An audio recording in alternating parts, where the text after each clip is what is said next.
is one thing. Living up to them is another. For instance, the other day... Honest, Riley, I can't do a thing with that boy. You'll just have to talk to him. He's getting more and more impossible every day. Peg, what are you getting excited about? Junior's a good boy. It's not right his own mother making him out to be a monster or something. Well, why shouldn't I get excited? Look what he's done. He tore up one of my best sheets again. What? Why, that little monster. And this is the third time he's ripped up one of my sheets. He makes bandages so he can practice first aid with his Boy Scout troop. Oh, so that's it. I've been wondering where my shirt tails have been disappearing to. Just look at this sheet. You'll have to have a talk with him. No, talking don't help. I told him last time if he ever did a thing like this again, he'd get the licking of his life, and now he's going to get it. A licking? Yeah. Now, wait, Roddy. Remember, Junior's a big boy now. Don't worry, I can defend myself.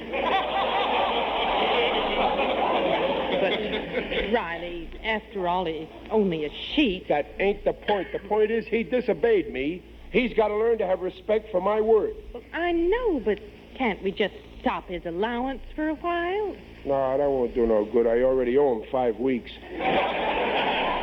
I said he's going to get a licking if he does it again. Now, wait a minute, Riley. You're a little excited. Now, Peg, no arguments. I know how to bring up my own son. Well, he's my boy as much as yours. Okay, I'll only lick my half. But he's going to cry with your half. Junior has got to learn once and for all. Well, maybe you're right. Maybe a little spanking will do him good. Well, I'm glad you agree with me, Peg. After all, parents like us have got a duty to their children. Where is he? In his room. Riley, what are you doing? Taking off my belt. Your belt? Oh, no. No, it's the only way. But a belt? I know, Peg. I feel the same way. This is one of the worst features of being a parent. But it's got to be done. Oh, I guess you're right. Okay. Here's the belt. Go and do it.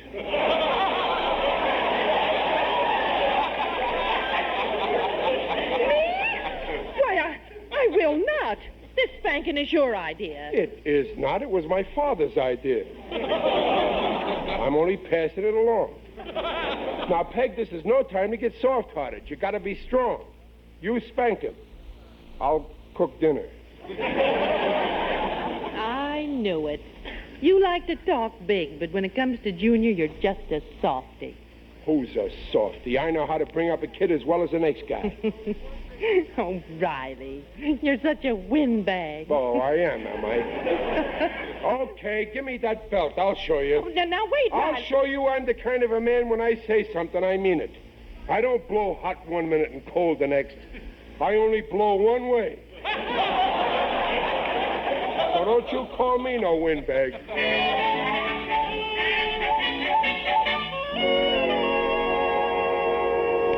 Now listen, Junior. I told you if you tore up one of your mother's sheets again, I'd give you a licking, didn't I? Yes. Then why did you do it?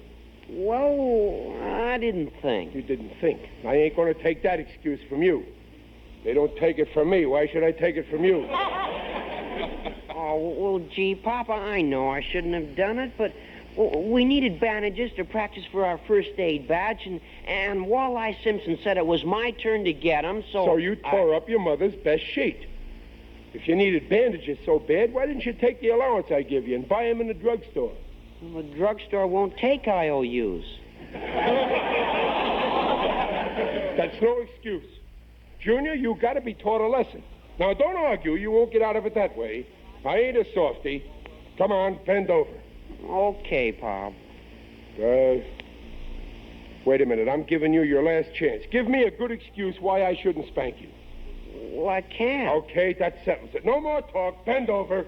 I'm bending over. Wait a minute. I'm giving you your last chance. Just give me one good excuse. I haven't got one. Okay, that settles it. You're getting a licking. Bend over. All right, go ahead. Don't rush me. Junior, I'm giving you your last chance. All I want is one little excuse. Come on, Junior, cooperate.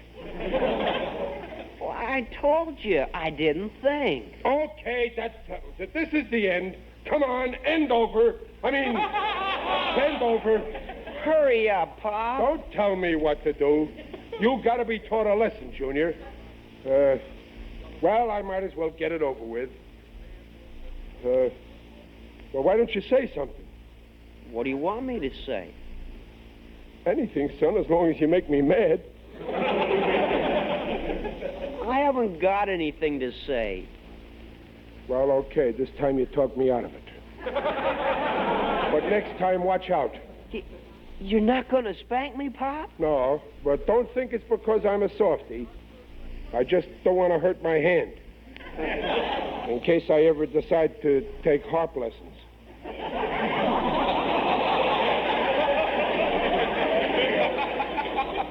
Oh, well, thanks anyway, Pop. Why, you're tops with me. Okay, son, as long as you know you did wrong. But from now on, lay off your mother's sheets, will you? Oh, sure, Pop. Hey, can I go now? Yeah. Oh, wait a minute, Junior. Your mother's out there, and, well, you got to do me a little favor. Anything you say, pal. Well, you see, I told your mother I was going to lick you, and if I don't, well, you see, I'm really the boss in this house. Of course you're the boss. Shh, don't let your mother hear you. What I mean is, this is sort of husband and wife politics. You'll understand better when you're married. But I want your mother to think I licked you, so I'll hit the desk here with my belt and you yell kind of loud, okay? Oh, sure, that's easy. You ready?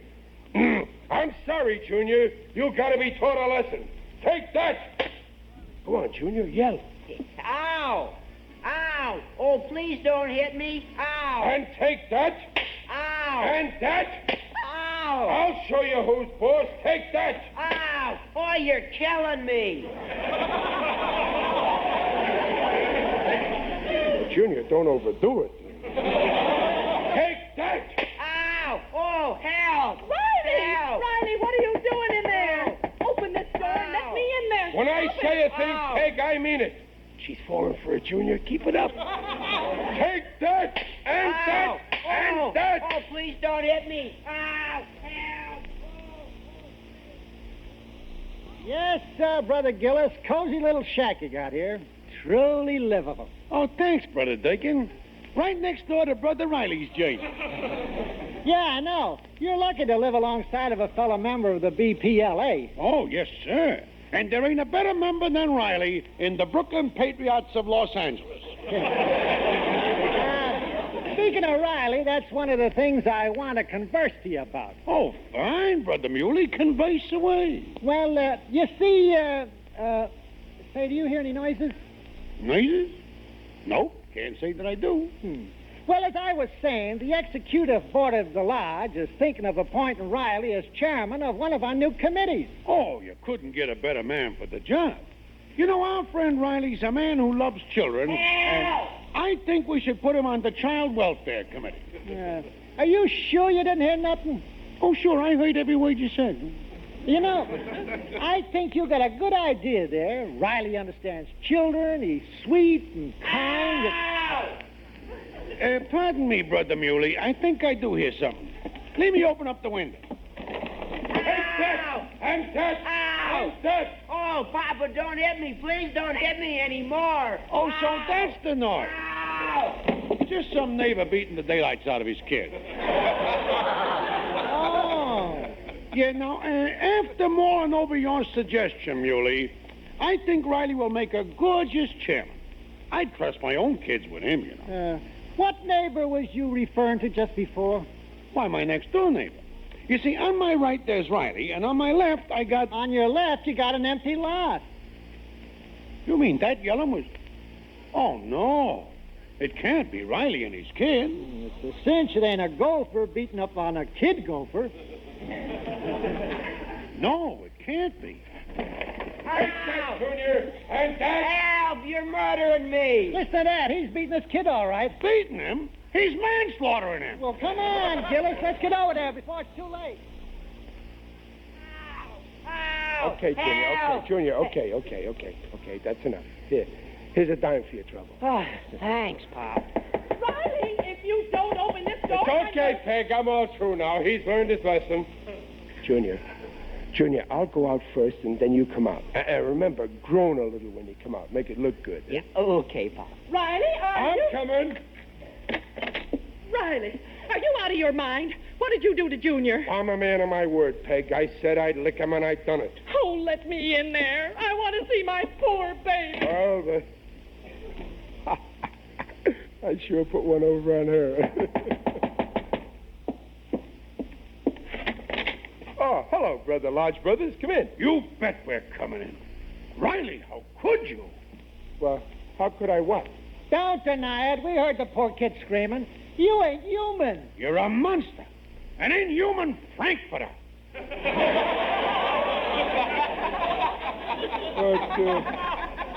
Oh, no, you don't understand, fellas. I wasn't beating the kid, honest. He's okay. He's right in here. I'll show you. Oh, Junior. Oh, Riley, how could you beat the poor boy the way you did? But Peg, You ought to be ashamed of yourself. So, the kid's okay, huh? Come on, Muley. No, wait, fellas. Listen, Junior, say something. Oh!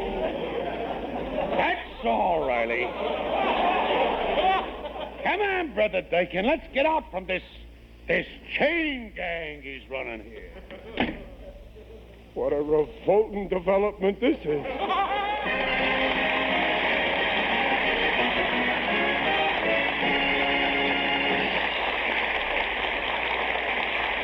KRAFT will bring you the second act of The Life of Riley in a moment. Say, folks, have you joined the march to draft? Well, let's go. Ready?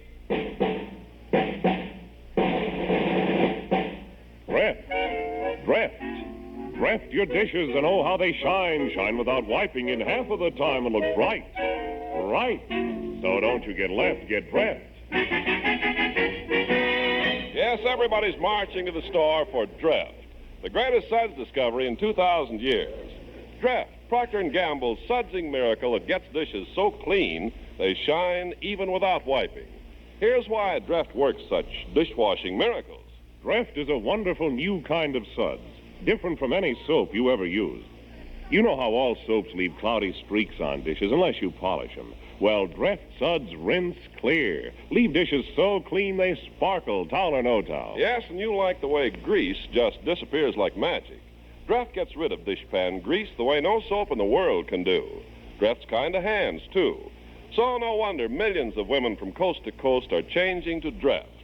Get Draft yourself first thing Monday. Remember, Draft carries the famous Procter & Gamble name on every package. It can't be duplicated at any price. So don't get left. Get Draft. So when it comes to a new refrigerator for your home, remember this. The first name you think of is the right one to buy. Frigidaire, America's #1 refrigerator. That's announcer Ken Niles with a 1949 commercial for Frigidaire. This is Chuck Shaden with a 1977 spot for Frigidaire and Townhouse TV and Appliances, 7243 West Touhy Avenue. Back in 1949, that quality Frigidaire product was an outstanding value at about $400. For your investment, you got the finest 12 cubic foot refrigerator on the market. It came in white only. You had to defrost the small ice cube freezer compartment yourself, and it was about 34 inches wide. Today, for that same $400, you get a 17 cubic foot Frigidaire. It's 30 inches wide, completely frost-free, and comes in your choice of colors, including poppy red. Today's Frigidaire has adjustable shelves, and it's easy to move. Times change, but not Frigidaire quality. Visit Townhouse TV and Appliances for today's big Frigidaire value. 7243 Touhy Avenue, just west of Harlem. Townhouse TV and Appliances. Open Monday, Thursday, and Friday nights till 9, Saturday until 5. This is Chuck Shaden in the hall closet. You're tuned to WXFM 106 on your FM radio dial. It is 17 minutes after 7 o'clock. Partly sunny and warm. Highs in the low 80s today. And the temperatures in Chicago now in the upper 60s at both of the airports and the lakefront. It's about 19 degrees on the Celsius scale. Winds are southerly at 15 miles, and the humidity is about 50%. They sure don't make it like they used to. Now, there's a phrase you hear quite a bit these days, and it's true. The craftsmanship and care that once marked one manufacturer or tradesman from another just doesn't exist today, especially when it comes to furniture. And that's why your wooden furniture is valuable today, no matter what condition it's in. Well, why not let Fine Finishing in Brookfield refinish your furniture to make it look like new? With over 27 years of experience, Fine Finishing will refinish in natural grain, various shades of fruit wood, decorator colors, pecan, and ebony. And if you're thinking about remodeling your kitchen, let Fine Finishing show you how to save over 50% on new cabinets by refinishing your old cabinets. Just call 485-6968 for a cheerful estimate anywhere in Chicago and the suburbs. Make your precious furniture even more valuable with refinishing with Fine Finishing. 9250 Southview in Brookfield. Phone 485-6968. And now back to the life of Riley with William Bendix as Riley.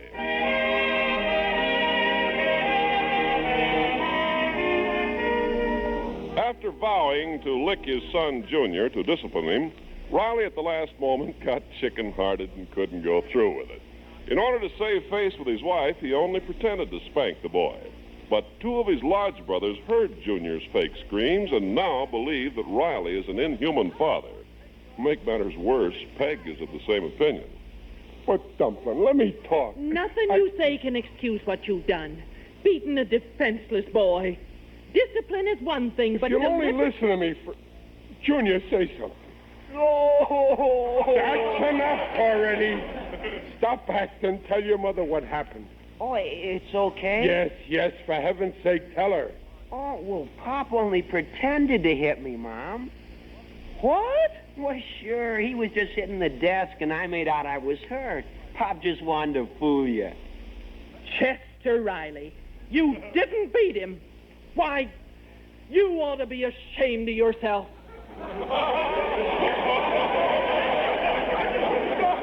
Now, wait a minute, Peg. Remember you How just could said... you play a trick like that on me? Why, it sounded like you were murdering him. Now, Peg, you know I would never murder Junior without your permission. I mean... What did you hope to accomplish by a stunt like that? Well, I only wanted to prove that I was the boss in my own house. Well, did you? No, boss.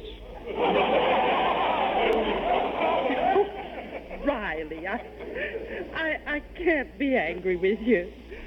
When are you going to grow up? Well, give me a chance, Dumplin'. I'm only 39.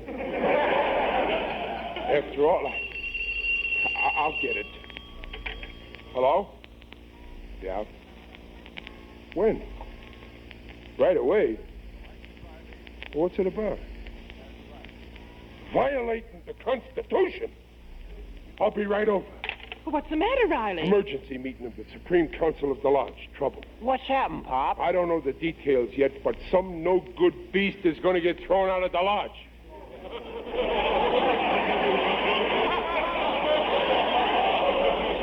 And they want me to be there when it happens.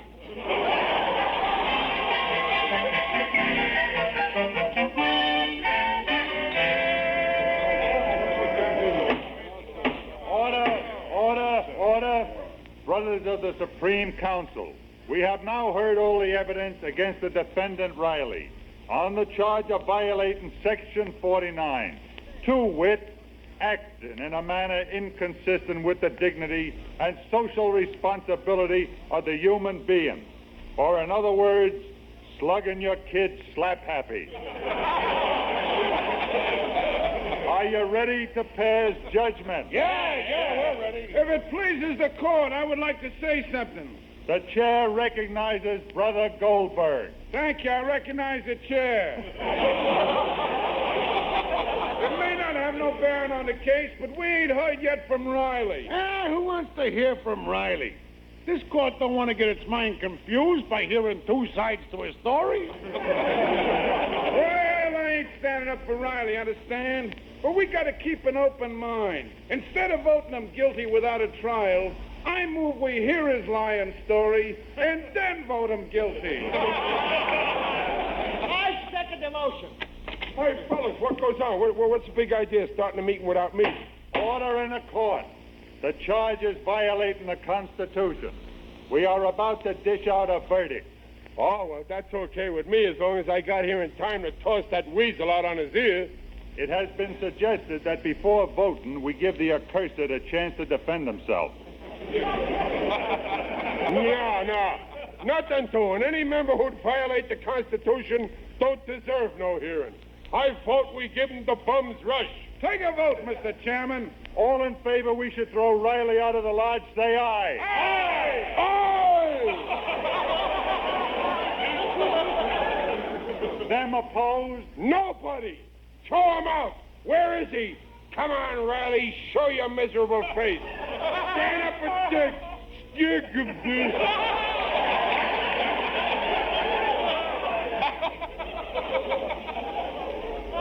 Riley. Did you say Riley? Correct. But I'm the only Riley in the lodge. You're the only Riley who used to be in the lodge. Fellas, what are you saying? I'm a charter member. Who painted the no gambling sign with his own hands? Me. Who got us the slot machine wholesale? Me. Give me a break. Tell me what I did. We heard what you did. You beat that poor kid of yours until... Oh, no. I told you that was a mistake. I didn't do it. Why, I love that boy like my own son. Gillis, tell him. Muley and me heard the poor kid moaning and groaning. He could hardly stand up. There was two big purple welts, an inch wide, running down his back. Those were the suspenders I gave him for Christmas. Honest, I didn't hit him. Listen, send a committee over to my house and I'll prove it. If you find one mark on him, I'll resign from the lodge. You will? I'll go further than that. I'll resign as his father.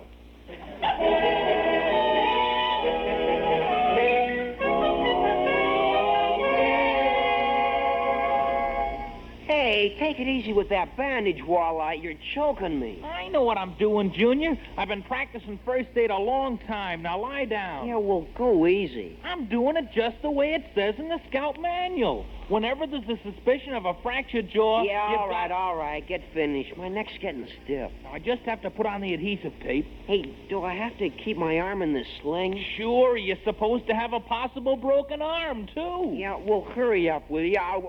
Hey, what are you doing? Well, I gotta put the adhesive tape on, don't I? Oh, heck, I ran out of adhesive. You wait here, I'll go over to my house and get some. No, you're not supposed to move. Just lie there till I get back.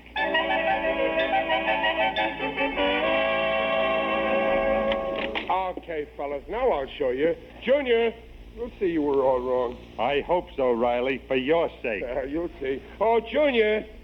He's probably in his room here. Hey, kid, you on the bed there. Have you seen Junior? Oh, so there ain't a mark on him, huh? Look at that arm, that neck, that jaw. But I didn't do that. Not by yourself. You must have had Boris Karloff to help. Come on, Ike. We've seen the evidence. Junior, what happened? Don't lie there like a dummy. Tell him. Oh, the poor kid. He ain't got enough teeth left to talk with. Come on, Ike. No, please, wait. I'll take the bandage off and... Step aside, ex-brother.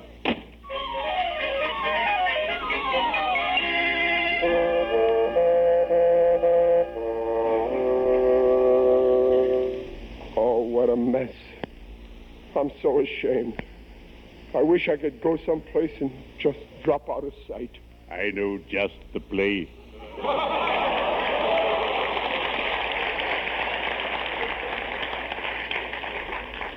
Who's that? It is I, Digby Odell, the friendly undertaker. Oh, it's you, Digger. Greetings, Riley. You're looking fine. Very natural. Digger, I'm in trouble. I'm a social outcast. All my friends have crossed me off their list. Cheer up. You're still on my list. They kicked me out of my lodge. Oh, I know how you feel. Once I was kicked out of a club, the UEPUS. The UEPUS? Yes, the Undertakers, Embalmers, and Pallbearers Uplift Society. They expelled me for reading a book that we had banned. What book was that? Bring Them Back Alive. Well, this wasn't my fault, Digger. You see, I gave my boy a beating. You did? Oh, for shame. Well, I didn't really beat him. Come, Riley, did you or didn't you? Well, I did and I didn't, you see. Riley, if you expect me to help you, I must have the facts. In our profession, we have a saying. Before you can straighten a man out, you've got to pin him down. But I mean, I pretended to beat him, and he just pretended to yell, but the lodge got the wrong idea. Oh, I see. Riley, you made a grave mistake. Mistakes can be disastrous. I know. Take the case of my friend Mac, whose epitaph reads, "Here lies Mac, a lumberjack, who climbed out on a limb to hack it. He forgot he was sitting on the limb he was splitting. Now he's wearing a lumber jacket."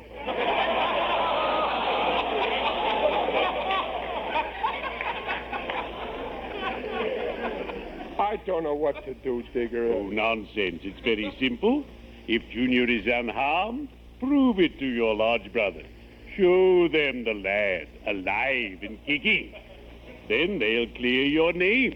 Well, I've tried that once and it didn't work, but this time I'll see to it that nothing goes wrong. Oh, thanks, Digger. You've added 10 years to my life.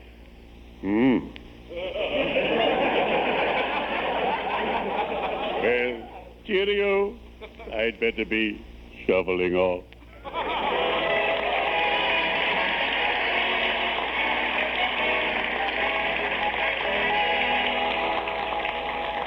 Hello, Coach Jenkins. This is Junior Riley's father. I've been phoning all over town for my boy. Is he there? Yes, but he's practicing pole vaulting. Listen, Coach, tell him to come down to my lodge right away, will you? It's a matter of life and death. All right, Mr. Riley, right away. Thanks. Goodbye.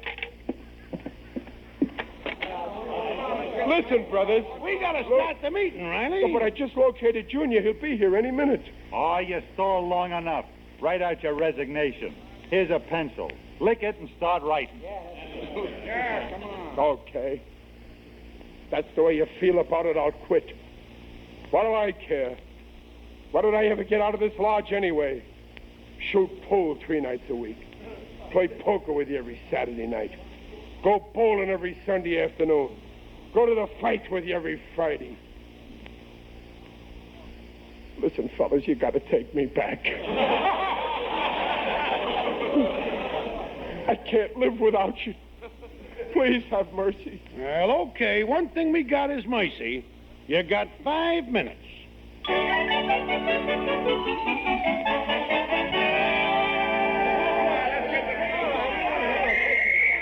Junior. Hey, Junior Riley. Where's Junior Riley? Here I am, Coach, on the bench. Oh, listen, Junior, your father wants you down at his lodge right away. Oh, I bet I know what it is. I'll go down right away. Oh! Hey, wait a minute. You're limping.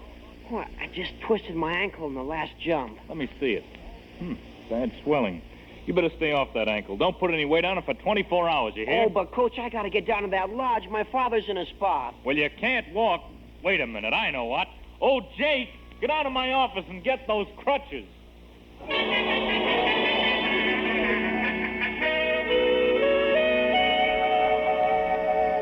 Well, Riley, your time's up. The kid ain't showed. Yeah, we can't stay here all night. No, wait, fellas. He's on his way, I tell you. You gotta... That must be him. Junior, is that you? Yeah, it's me, Pa. Well, come in, son. Well, open the door for me. Now I'm through talking, fellas. Now you'll see for yourself the boy's in perfect shape. Come in, son. Well, boys, look him over. Didn't I...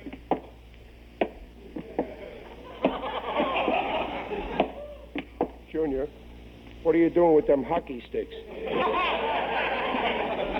Oh, they're crutches, Pop. Junior. Oh, my poor boy, what happened to you? Oh, stop putting on an act. You know what happened, you beast. No, You see, I didn't do it. Junior and I only... If he hadn't have torn the sheets... Oh, what's the use? I'm guilty. I'm guilty. You hear? G-I-L-T-Y. Guilty.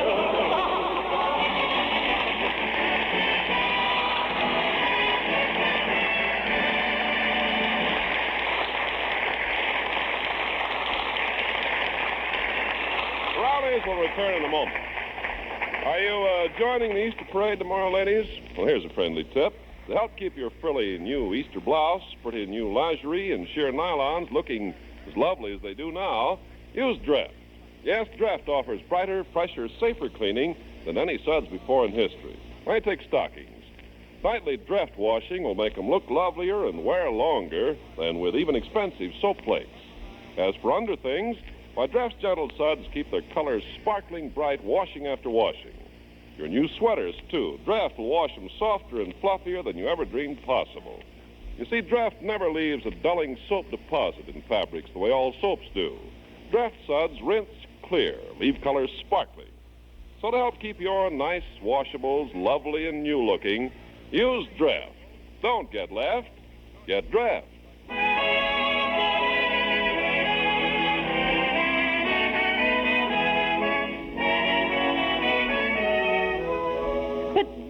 What happened after you said you were guilty? Well, then Junior spoke up and they took me back in the lodge. Then they finally believed your story. No, they didn't. Well, then why did they take you back? Well, they said any kid who'd lie for his father the way Junior did must love him, so there must be some good in me. Oh, Riley, how do you get into these jams? Believe me, Peg, it's not easy.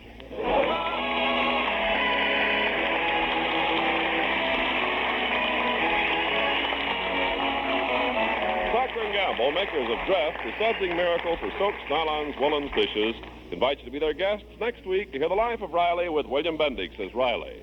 The Life of Riley is produced by Irving Brecker and is directed by Don Bernard. Music by Lou Kozloff. The script by Alan Lipscott and Reuben Ship. Mrs. Riley is Paula Winslow, Digger Odell is John Brown, Junior is Tommy Cook, Muley is Dick Ryan, Walleye is Gil Stratton, and Julius is Benny Baker. This is Ken Carpenter inviting you to listen again next week to The Life of Riley and reminding you for faster, brighter, safer cleaning than any suds before in history, use Draft. Don't get left, get Draft.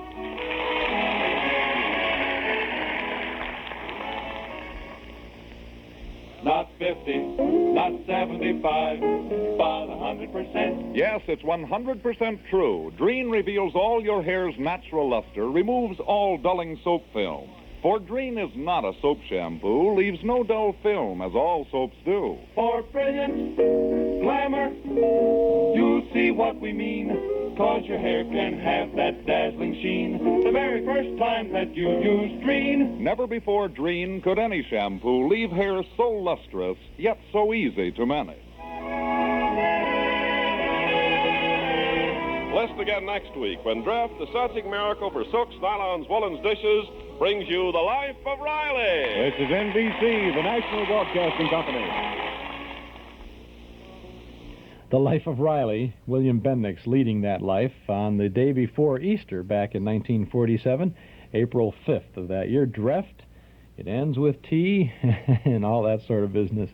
Good show. Happy to share it with you this morning here in the hall closet on WXFM 106 on your FM dial. The Squire of Wistful Vista and his bride are on the cover of our Nostalgia newsletter and radio guide for April, Fibber McGee and Molly. And inside we have an informal conversation with some of the folks who were part of the McGee series, Fibber himself, the great Gildersleeve, and Mayor Latrivia. And that's just part of the interesting reading that you'll find in our 32-page Nostalgia Guide. A one-year subscription is only $7, and you can subscribe right now when you call us at 943-7474. Articles from and about the good old days, plus the complete listing of our Monday through Saturday old-time radio broadcast schedule. 943-7474. Give us your name and address. We'll start your subscription with the April issue. We'll include an invoice along with that first issue. Lots of good reading and lots of good entertainment. 943 7474. Articles about Molly Goldberg on TV, Barbara Eiler, the radio daughter of Chester Riley, about 3D movies, about big band vocalists, and record collecting. We have our Memory Club movie listings, our Dime Store Want Ad page, letters from listeners, and more. Subscribe now. Call us at 943-7474. A year's subscription is $7. Bridge the time gap between yesterday and today. Call us today at 943-7474.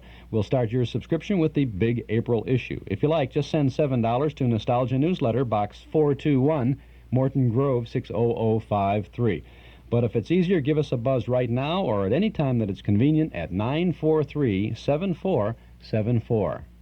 This is WXFM, Elmwood Park in Chicago at 106 on FM. It's 22 minutes before 8 o'clock. Partly sunny and warm, highs in the lower 80s today, cloudy with showers or thunderstorms, and lows in the upper 40s or low 50s tonight. Cloudy and cooler, chance of some rain is Thursday's forecast, highs in the upper 50s or low 60s on Thursday. In the upper 60s now at the airports and the lakefront, about 19 degrees on the Celsius scale. Winds are 15 miles per hour from the south. Spring is coming, and it's time to make your home look bright and new again. Wilson & Associates in LaGrange Park will help you get off to a good start. They have everything you need to give your home a new, vibrant spring look, like linoleum, carpet, draperies, and tile. At Wilson & Associates, you'll find a huge selection. Choose from all the latest patterns and colors. There's also friendly professional service to help you coordinate that look you want. There's popular name brands, and right now Armstrong Solarian is on sale for only $14.95 a square yard, including installation. You'll also find savings on floor and wall tile.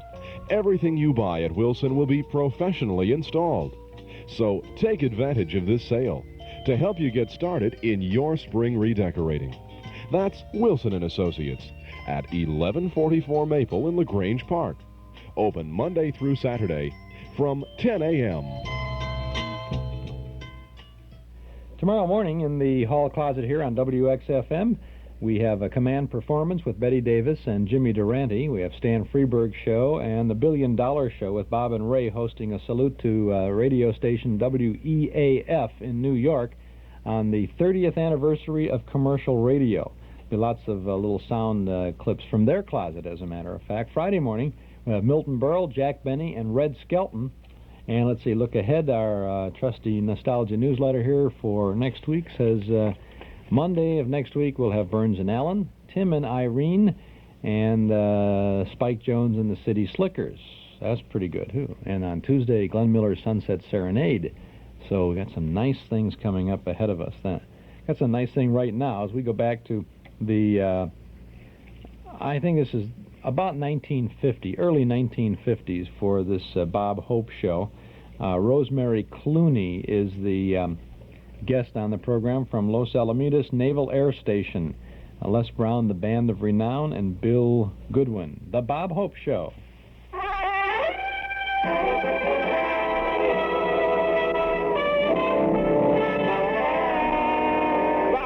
Show, transcribed direct from Los Alamitos Naval Air Station, with Les Brown and his Band of Renown.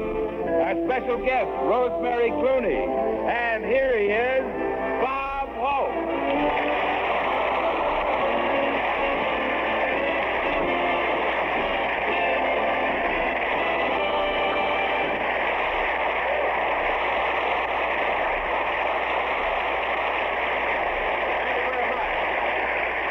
Thank you very, very much. Tonight we're here at Los Alamitos Naval Air Station again. Los Alamitos is an old Spanish name. Freely translated, it means, well, you can't translate it freely enough to use it on the air, I guess.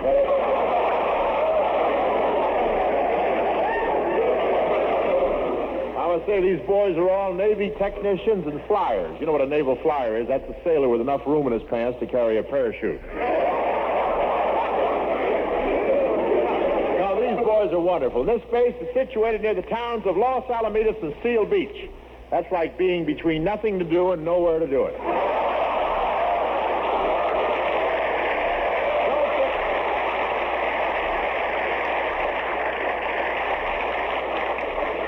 Don't get me wrong, they're both beautiful towns. They're just small, that's all. Los Alamitos is so small, it's the only place in America where the draft board had to draft the draft board.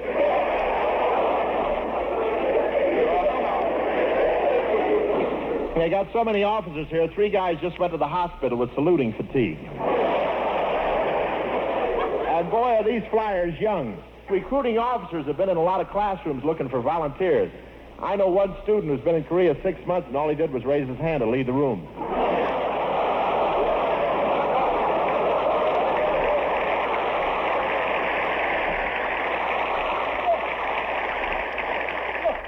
But I was proud to be invited here till I saw a sign that said, Bob Hope show tonight at 6 o'clock. Be there. It's part of your training.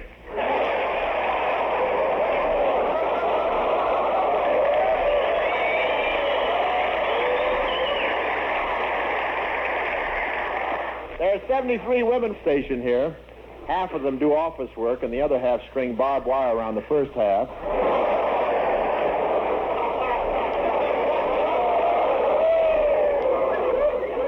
But it's all right. I brought my clippers. It's wonderful here in Los Alamitos. On a clear day, you can see Los Alamitos.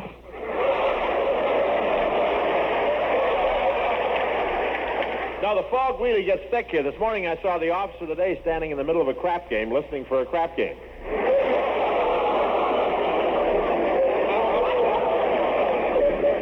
They have fog and dust both here. In fact, it's the only place where you can whistle at a girl and give her a free mud pack at the same time.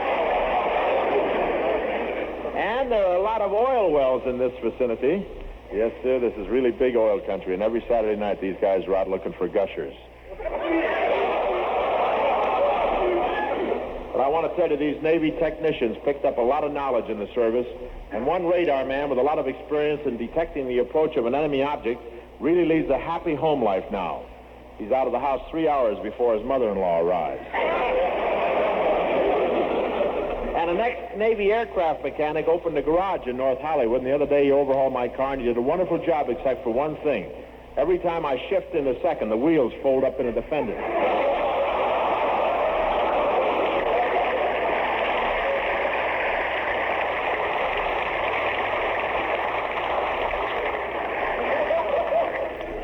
And I understand some of these radio mechanics and air crewmen are having trouble adjusting themselves to civilian life. One plane captain got a job selling brushes, and before a housewife could stop him, he checked her plugs, okayed her valves, tested her landing gear, turned, saluted her husband, and said, I think the old crate will stand one more trip, sir.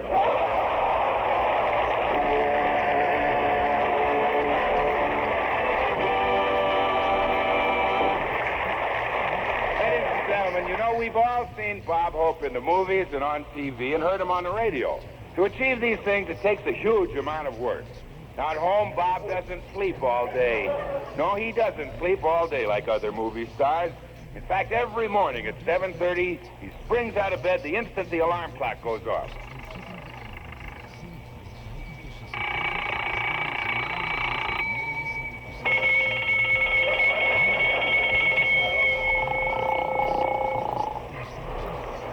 Eddie.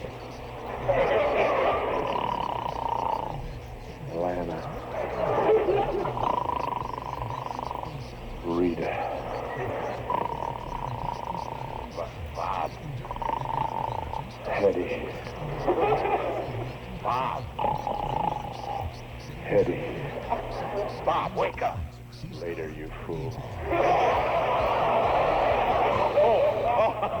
Hello, Bill. Hey, what are you doing here? Well, I just dropped in. I suppose I'm pretty early, Bob, but you got a lot of things to do today. Okay, Bill, I'll just run through my setting up exercises. Arms overhead, arms aside. 1, 2, 1, 2, 1, 2, 1, 2. Chest in, chest out, chest in, chest out. Knees up, knees down, knees up, knees down. 1, 2, 3, 4. 1, 2, 3, 4. Oh, gosh, what a workout. Well, okay, Bob, you finished your setting up exercise. Now, come on, get out of bed.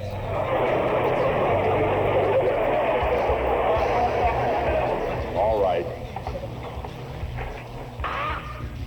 What's the matter? Just saw my face in the mirror.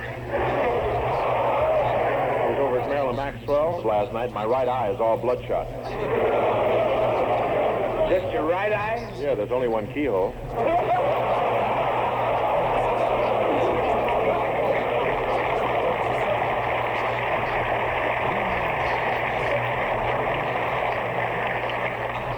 left eye is healthy and clear? Yeah, that's an interesting effect, isn't it? On one side, I look like Jack Armstrong, all-American boy, and on the other, Phil Harris, all government bond.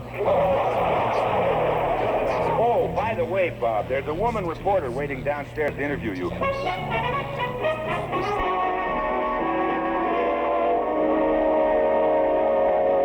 Oh, Bob, this is Miss Green of Modern Fan Magazine. Oh, how do you do? Oh, Mr. Hope, I know how busy you are, but could you possibly spare me some time for an interview? Oh, of course, Miss Green. Sit down. Thank you. Now, what sort of interview do you want? Well, we're starting a new series of articles, Mr. Hope, to be called Typical American Men and Typical American Girls. You, of course, are a typical American man. Who snitched? Mr. Hope, interviewing you is a big thrill for me. I'm one of your fans. Oh, thank you. When I first saw you in the movies, wow.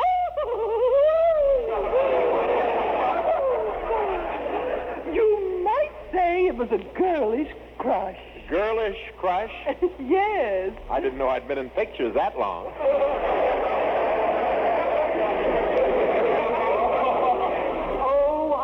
The only one. Mother loved you, too, when she was a girl. Now, wait a minute.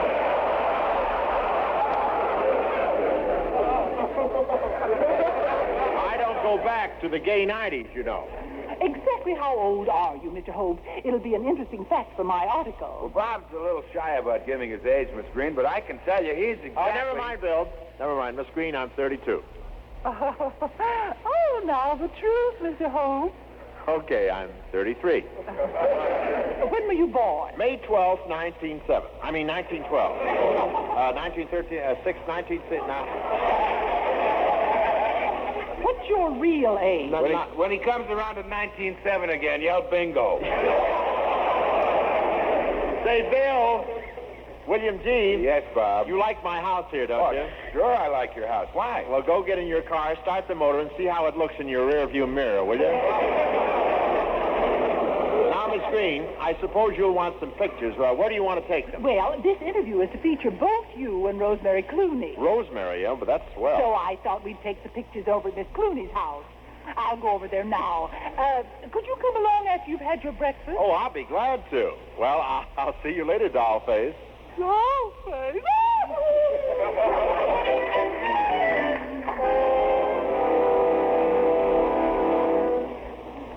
Really, Miss Clooney, you've given me a most charming interview. Well, I'm flattered that you're doing a story about me.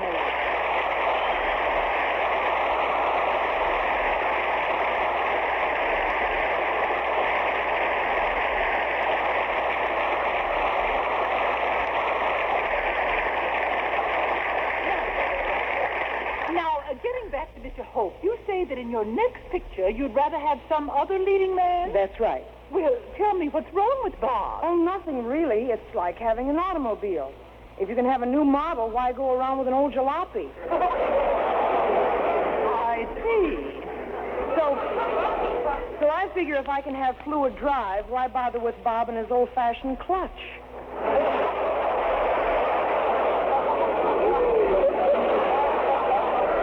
Oh, by the way, when Mr. Hope gets here, remind me to ask... That's probably Bob now.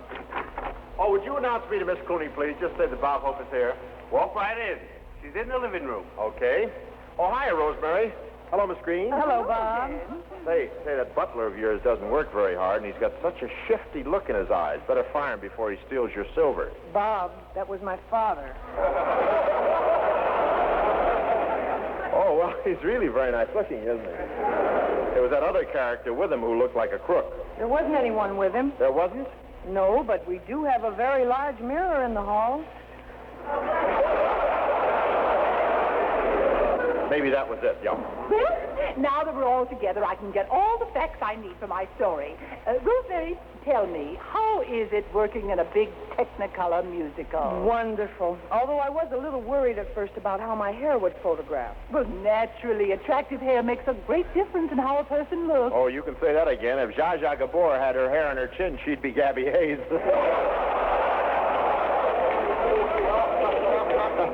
Rosemary, I I know. I know you must have been excited when you got the news that you were to be starred in a big musical. I suppose you were very happy. On the contrary, Miss Green, I used to wake up at night trembling and shaking for fear the studio would change their minds and take me out of the picture. Really? Oh, it was awful.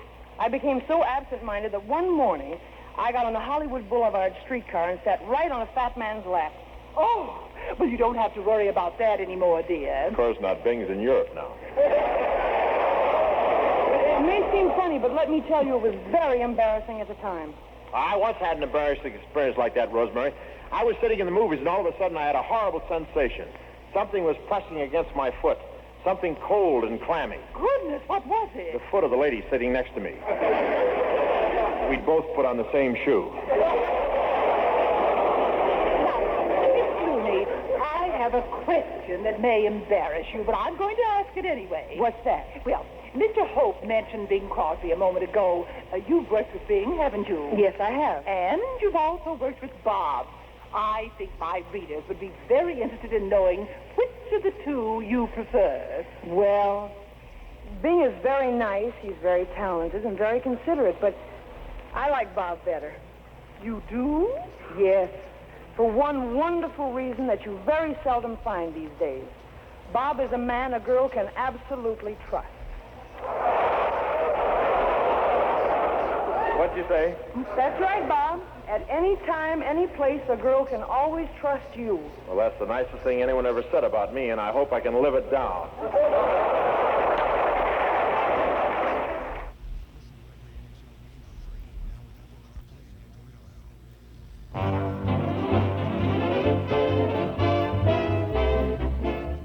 Our Metro Golden Memory Shop at 5120 West Irving Park Road is ready to serve you with lots of memory minders of the good old days.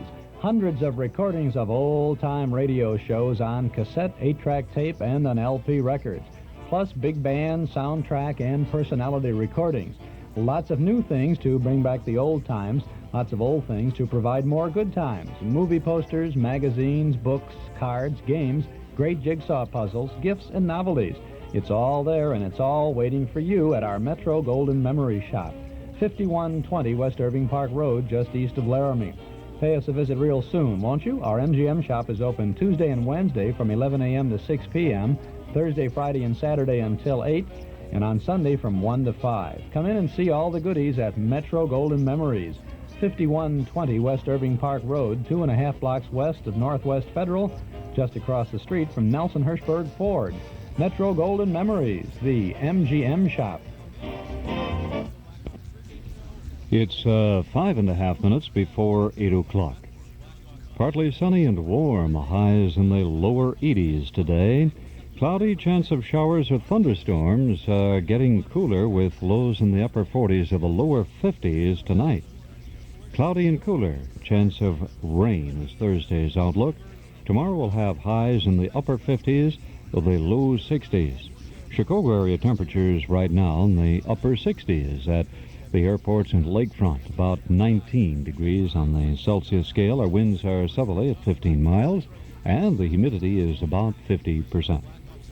This is WXFM, Elmwood Park in Chicago, broadcasting from Sears Tower, WXFM Stereo 106. Miller Brothers Lumber Company is one of Chicago's most recommended lumber companies. And since 1928, Miller Brothers Lumber Company has been a constant source of supply to contractors, builders, and the general public in all items of lumber, millwork, insulation, wall paneling, roofing materials, and oak, maple, and fir flooring.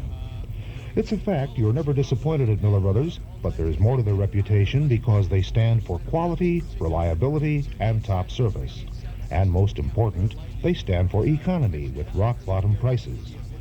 So when you're in need of lumber products, be sure to visit Miller Brothers Lumber Yard and Warehouse at 4918 West Lawrence. That's 4918 West Lawrence Avenue. For prompt city and suburban delivery, phone Avenue 3 3460. Avenue 3 3460. Miller Brothers Lumber Company, 4918 West Lawrence Avenue in Chicago. This is Chuck Shaden with the best of good old radio every weekday morning in the hall closet on WXFM 106 on your FM dial. And here Rosemary Clooney, backed up by Les Brown as Banner Renown with Haven't Gotta Worry.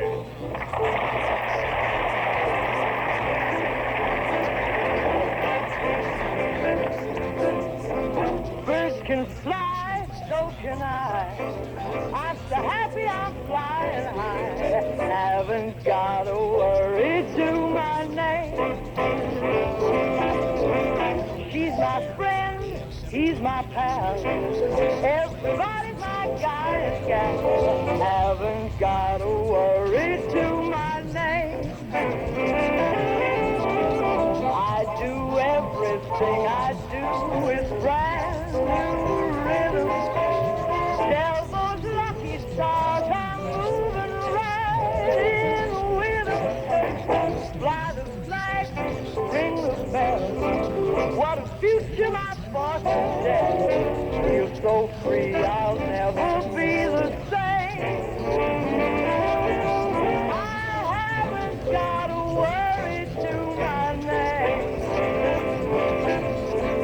There are some who study nights to be a mourner. Me, I have a new adventure around each corner. Fly the flag, ring the bell.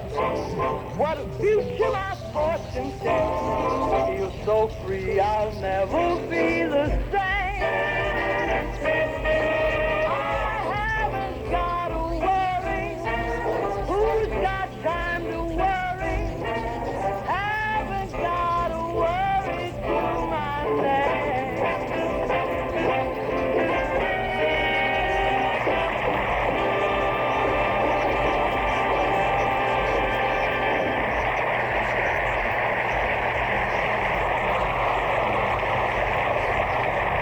Thank you very much, Rosemary. Well, Miss Green, do you need any more facts for your interview? No, Mr. Hoban, thank you very much for your cooperation. Oh, don't mention it. It's been a pleasure. You know, the one thing that surprises me about you is that you're doing musicals now. I mean, you're a person with absolutely no musical background. Are you kidding?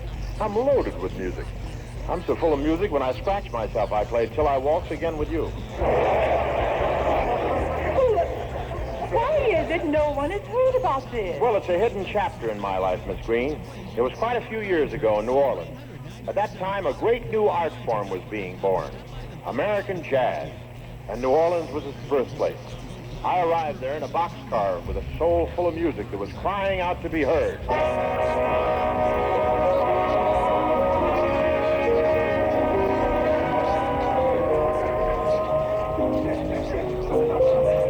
That's me playing, folks. My name is Dizzy Hope. I'm famous here in New Orleans for noodling on the piano. Every night for years now, I've been noodling on the piano. Wish I could do it with my hands. My noodle's getting tired. I own this joint. We call it the Green Hat Cafe.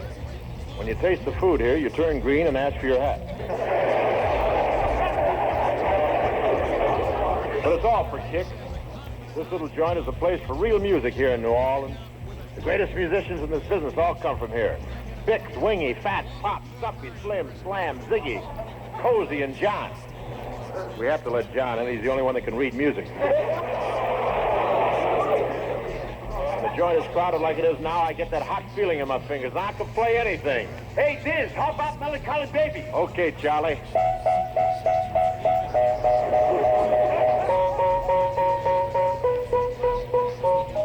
Liz, honey, do me a favor. Play Stardust, will you? Oh, sure.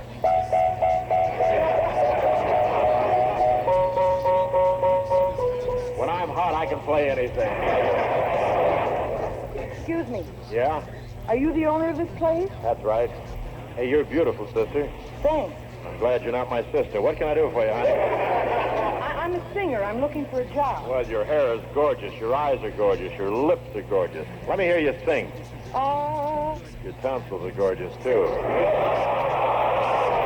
All right, kid, you're hired. Oh, thanks. Thanks a lot. Never mind that. What's your name? Rosemary Clooney. That's no good. You want a name that'll get people right where they live. A name that'll hit them in the pit of the stomach. I got it. What? From now on, you'll be known as Mel Terme. giving me this chance, Dizzy. I'll try to make you proud of me. Just remember, kid, this is New Orleans. To be good here, you got to be extra good. New Orleans is the birthplace of real music. New Orleans is where music grew up. So when you sing here, you got to sing for New Orleans like this. Way down yonder in New Orleans, in a land of dreamy dreams. Well? Where are you from? Philadelphia. I'm gonna like having you around here, baby. Do you think so? Yeah, I don't see why you and I shouldn't get better acquainted. I don't see why not. After all, I'm a man and you're a woman. That's right. Yeah, I'd like to see the Republicans change that.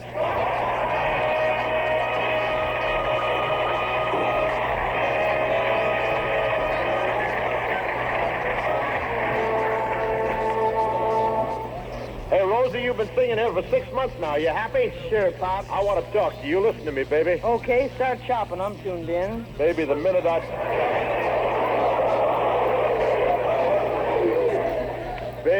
I dug you, I flipped. Me too, Jack. Ever since I got you in focus, I've been stoned. Oh, you're real gone. She's nervous, isn't you? You're groove. You're salad. You know it, Daddy-O. We're so hep that even we don't know what we're talking about. I feel like some music. Yeah? Yeah, put a slug in the jukebox. Okay.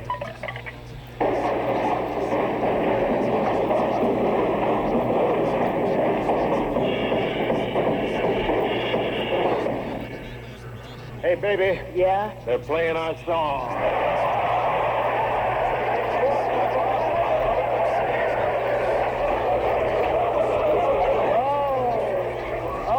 Crazy mixed-up kid. I'm nuts about you, Dizzy. Cool, crazy. I love you madly. Cool, crazy. Take me in your arms and kiss me. Cool, crazy. What are you talking about? If I don't get cool, I'll go crazy.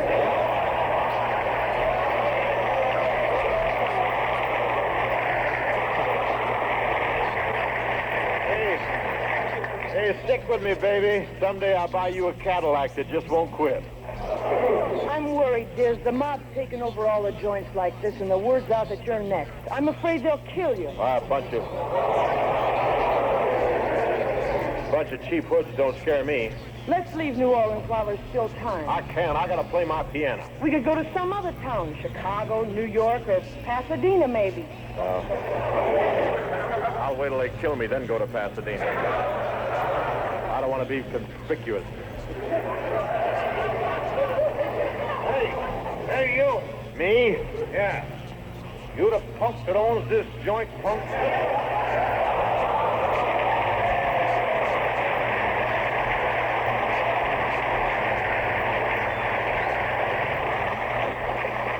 Yeah, I own this place. Who are you? The name is Eggs McGloin. Eggs? Yeah, every night I get boiled. Well, I'm the owner of this cafe, mister. What can I do for you? Stick out your face. Hey, what's the idea? Just saying hello. How do you like that? In all these years, I've been wasting time shaking hands with people. Hey, look, Butterball.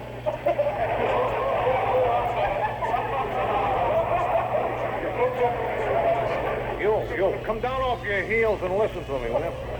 I got a message for you. What is it? I come to tell you that I'm taking over the joint lock, stock, and barrel. What about me? And cheesecake. Come here, honey. Come here. I like your style. Now, wait a minute. You can take this club away from me if you want, but not my girl. You can't do this. It isn't right. Just that. Tell your boyfriend to back up, or he's going to look like Kirk Douglas. Because he'll have a hole in his chin. You think I'm scared of you?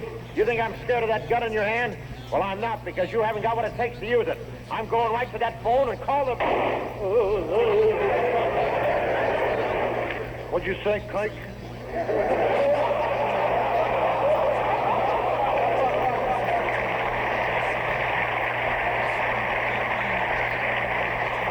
Easy, just don't stand there. Do something. Grab his gun. Okay, give me that gun. No, you Ooh. You got me, pal. Au revoir.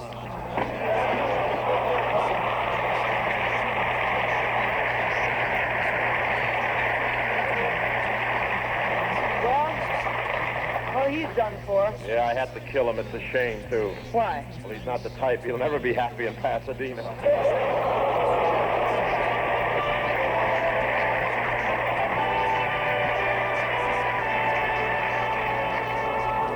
Oh, thanks for the memories. Ladies and gentlemen, you know, it's been a real privilege to do our show for the men of the U.S. Naval Air Station here at Los Alamitos. The men who train here are the famous weekend warriors.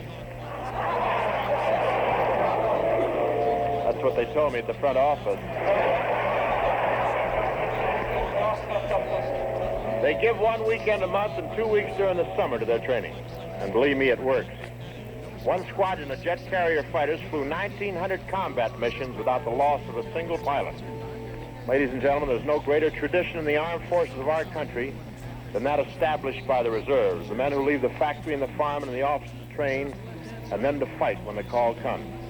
That tradition is carried on and strengthened here at Los Alamitos every day of every year. These are the men who help keep America free. Thank you very much.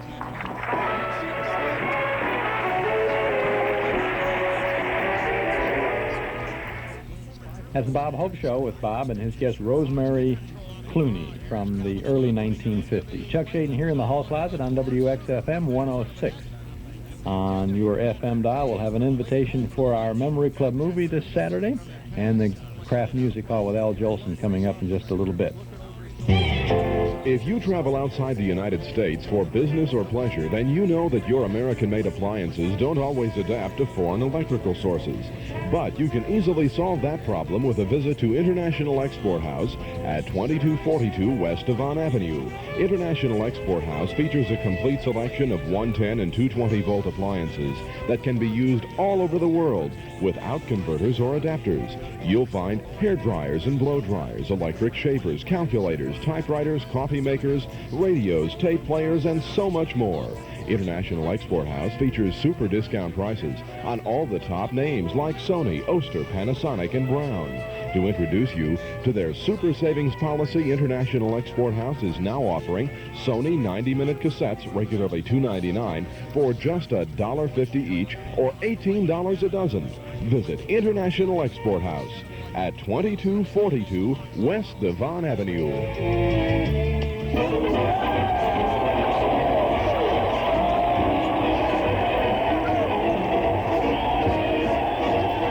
Listen to that crowd cheer Fred Allen as he heads his weekly parade to the old town hall.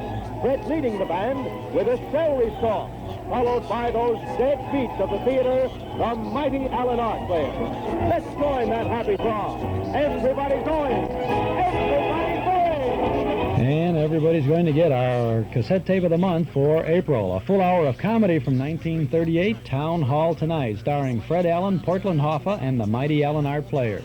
Tape for April, $5 from the Hall Closet, Box 421, Morton Grove, 60053.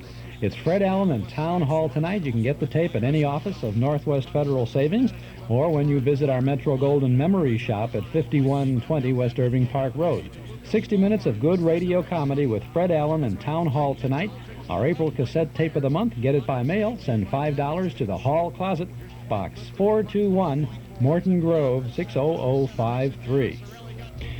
10 minutes now past 8 o'clock. Chicagoland weather, another warm day in store for us. Partly sunny, continued quite warm with a high in the lower 80s. Tonight, increasing cloudiness with a chance of showers or thunderstorms, and cooler, lows in the upper 40s or lower 50s. On Thursday, cloudy, cooler, chance of rain, high in the upper 50s or lower 60s for tomorrow. In Chicago, 72 degrees, humidity 52%. The wind is southwest at 15 miles per hour. It's 8:11. This is Chuck Shaden with you every day, Monday through Friday, from 7 until 9 here on WXFM 106 on your FM dial. Saturday night in the Memory Club, it's a parade of stars on our screen as we go back to 1930 for Paramount on Parade. an early talking film with an all-star cast of Paramount players, some of whom made their film debuts on the silent screen.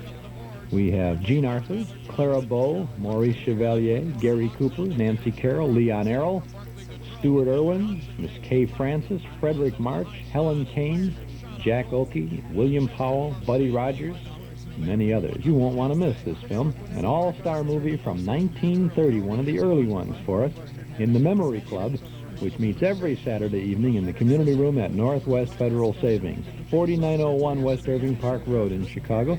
We have plenty of free parking in the lot at the rear of the office on Dakin Street, or you can grab a CTA bus, take it right to the door.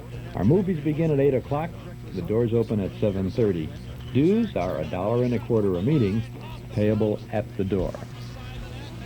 Now we have Al Jolson on the KRAFT Music Hall. Here's a broadcast from November 6th of 1947. Humphrey Bogart is on this show, and it's a very funny show. Jolson had, of course, already made the Jolson story, and there was a lot of talk about the sequel, Jolson Sings Again, and that plays into some of the action here with between Jolie and Bogey. You'll have some fun with the KRAFT Music Hall.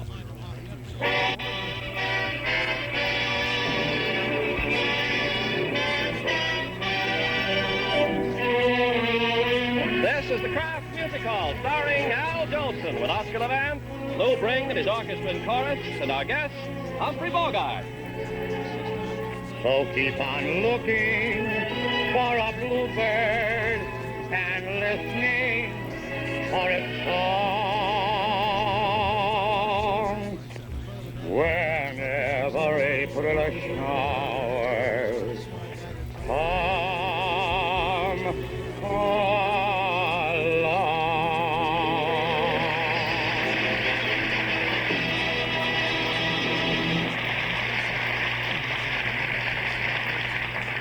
Folks, you ain't heard nothing yet. This is Al Jolson in the old KRAFT Music Hall. I guess you all read in the papers the other day that Howard Hughes got his big flying boat up in the air. Of course, he had a little trouble getting it off the water.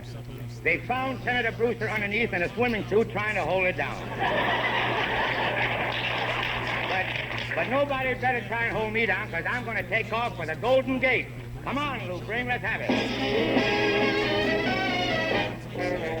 You are talking of a heaven when you talk of a west. As a sample of a heaven, California's best. I'm getting tired of the ice and snow. My weary brain's crying westward ho. Train pulls out at 11 for that rose-colored nest. Golden Gate, I'm coming to you. Golden Gate, sing hallelujah. I live in the sun, loving the moon where every month is June. A little sun-kissed blonde is coming my way, just beyond the Lincoln Highway. Going strong now, won't be long now. Open up that Golden Gate. Mountains and mountains, rivers and fountains, rocks that are aged and worn. Acre after acre of the richest soil, 100 million, billion, trillion barrels of oil. Mountain and prairie, cattle and dairy, under a heaven of blue. And right at the tail, the end of the trail, thousands of boats sailing through. Golden Gate, I'm coming to you. Golden Gate, sing hallelujah. Going strong now, won't be long now. Open up that Golden Gate.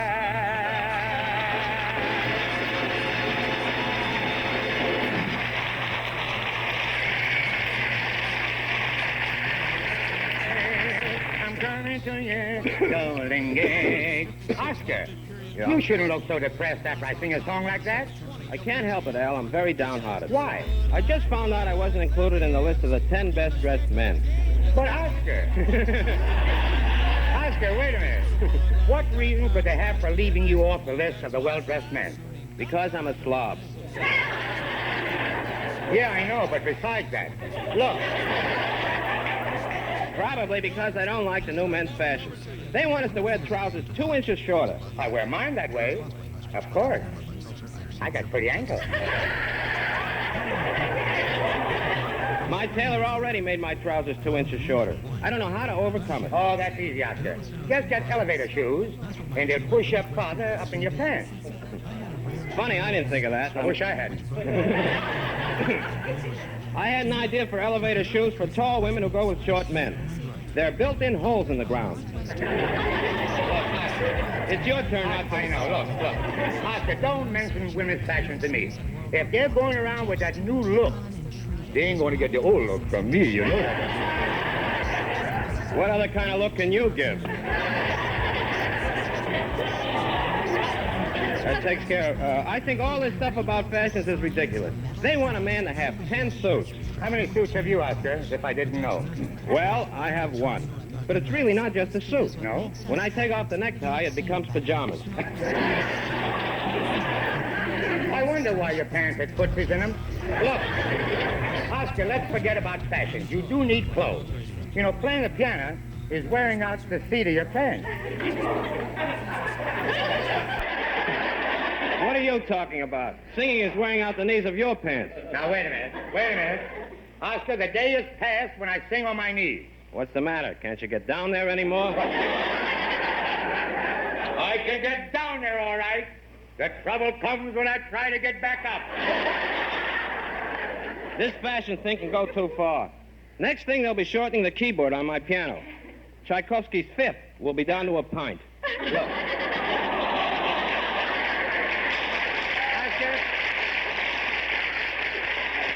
I'd like to make a request tonight. Would you do me a favor and play a little Gershwin music? Al, I'm very happy to have you make such a request.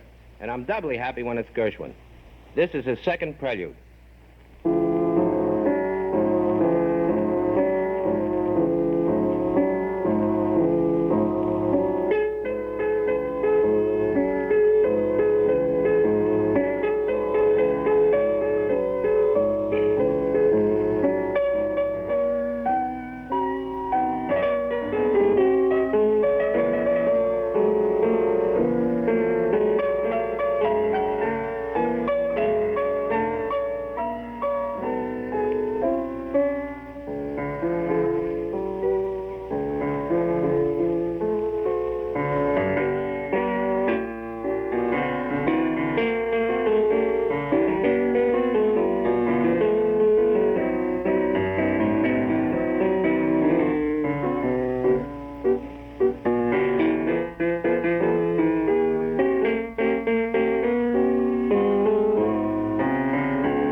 Now, in November, come the longer evenings when folks drop in to play bridge or stop for a snack after the movies. So keep the refrigerator stocked with Kraft's famous cheese food, Velveeta, to spread or slice for swell toasted sandwiches. Velveeta's a natural for late evening snacks, you know, because it's digestible as milk itself. And these days, you really ought to be buying rich golden Velveeta in the 2-pound size, so you'll have plenty for snacks and also to melt for economical meatless main dishes. Remember, smooth melting Velveeta helps supply the protein you expect from a main dish, but the price is low. Tomorrow, get Kraft's famous Velveeta.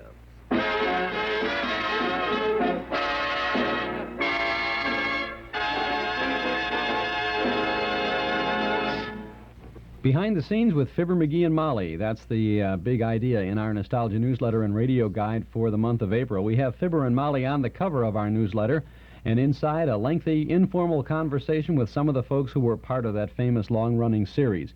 Fibber McGee himself, Jim Jordan, the great Gildersleeve, Hal Perry, Meryl Latrivia, Gail Gordon, and Phil Leslie, too, who wrote the series. And that's just some of the interesting reading that you'll find in our 32-page Nostalgia Guide. A year's subscription is only $7. You can subscribe right now if you dial us up at 943-7474. Articles from and about the good old days, including our complete listing of our Monday through Saturday old-time radio broadcast schedule. 943-7474. Give us your name and address. We'll begin your subscription with the April issue and include an invoice along with that first issue. Lots of pages of good reading and good information and good entertainment. 943-7474. Besides the McGee interview, you'll find reprint articles about Molly Goldberg, Gertrude Berg on radio and television, about the daughter of radio's Chester A. Riley, the original articles, too, by Mark Nelson, covering 3D movies, by Carl Pearson, writing about big band vocalists, and by Richard Wagner, helping you get started with a record collection. That's not all. We have our Memory Club movie listings, our Dime Store Want Ad page, letters from listeners, and much more. Subscribe now. Give us a call at 943-7474. A year's subscription, $7. Bridge that time gap between yesterday and today. Call us at 943-7474. Or send $7 to Nostalgia Newsletter, Box 421, Morton Grove, 60053.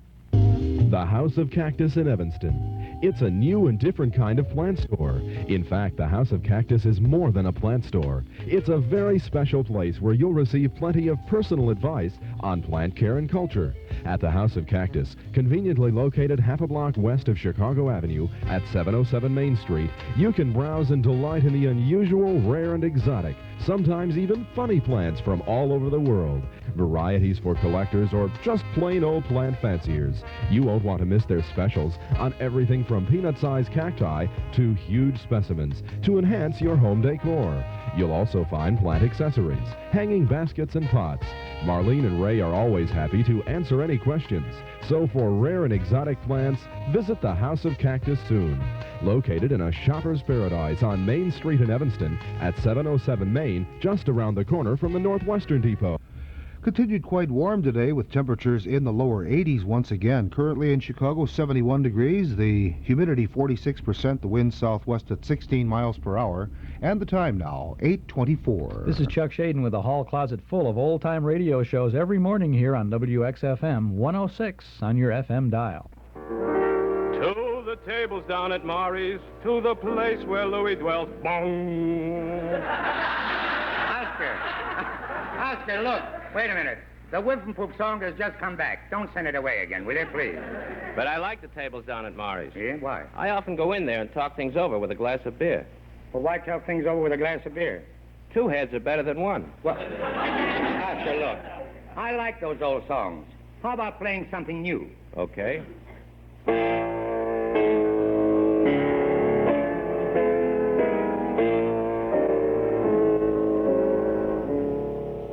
That's new. Al, that was Rachmaninoff's Prelude. I don't know why I didn't know that. I'm well acquainted with the old masters. Personally, no doubt. What? I only knew Max Beethoven and Hugo Carmichael. Al, here's one you ought to know. Here's one you ought to know, Al. You wrote it.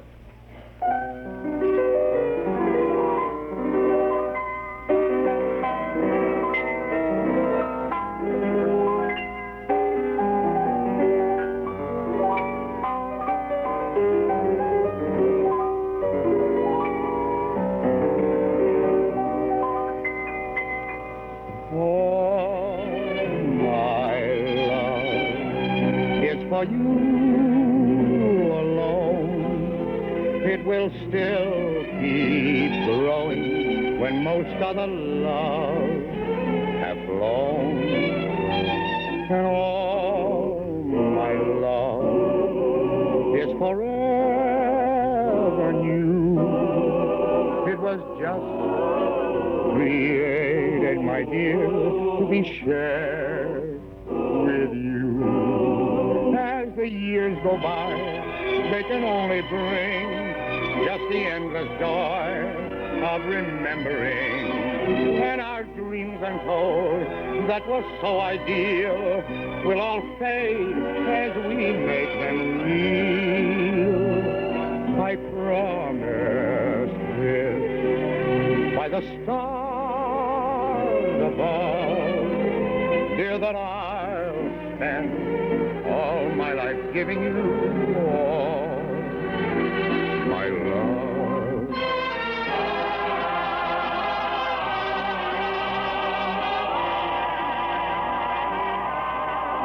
And our dreams untold that were so ideal will all fade as we make them real. I promise this by the stars above, dear, that I'll spend all my life giving you all my love.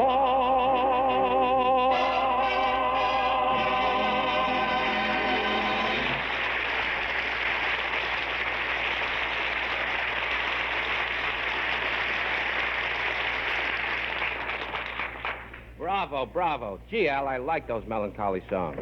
They cheer me up. Oscar, I don't know why you should be such a sad fella. Well, you should be... After all, you're young, and you're... I can see why you're sad. You don't have to tell me why I'm sad. It's because I'm too tense. I'm all tied up in knots. People don't like to come over and spend the whole evening untying me. Oscar, look. Untie one hand and noodle something, will you? Look for the silver lining whene'er the clouds appear in the sky. Oscar, wait a minute. Yeah? That's enough to look for the silver lining. Maybe next week we'll be able to find it. Who knows? Say, Al, there's a song I've been wanting you to sing all season. I remember Irving Berlin wrote it especially for you. And it is you, Al. Let me sing a funny song. You're right, Oscar. He wrote that for me.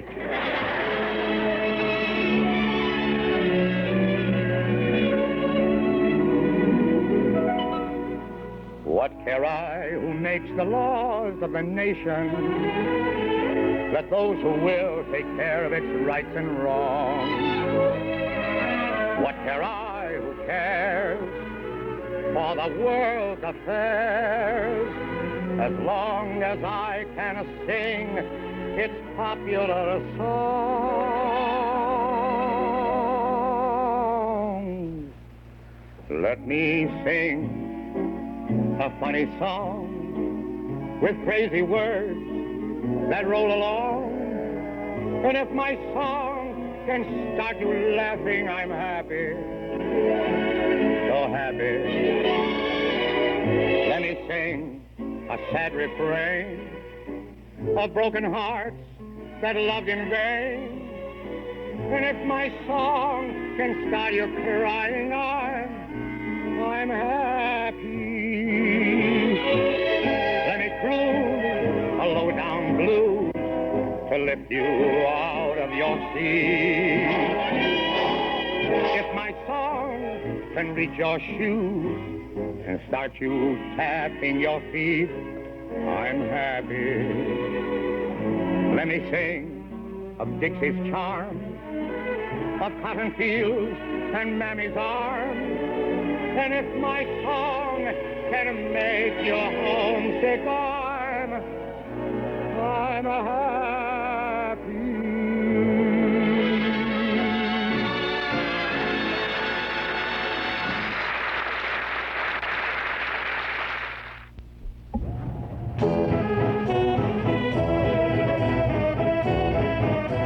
Hurry, hurry, hurry. Join in the fun for our citywide Riverview Night of Nostalgia, May 7th, as we pay tribute to the world's largest amusement park that's gone but not forgotten.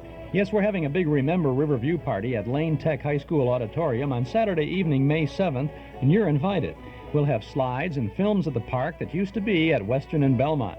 Slides taken during the heyday of Riverview as well as during its sad closing in 1967. We'll have special guests reminiscing about the park and its people. We'll have some exhibits and loads of memories. It's our citywide Riverview Night of Nostalgia, 8 p.m. Saturday, May 7th at Lane Tech High School Auditorium, Addison and Western. Donation is $3 per person. Seating will be limited to capacity of the Lane Auditorium, so get your tickets now at our Metro Golden Memory Shop or at any office of Northwest Federal Savings.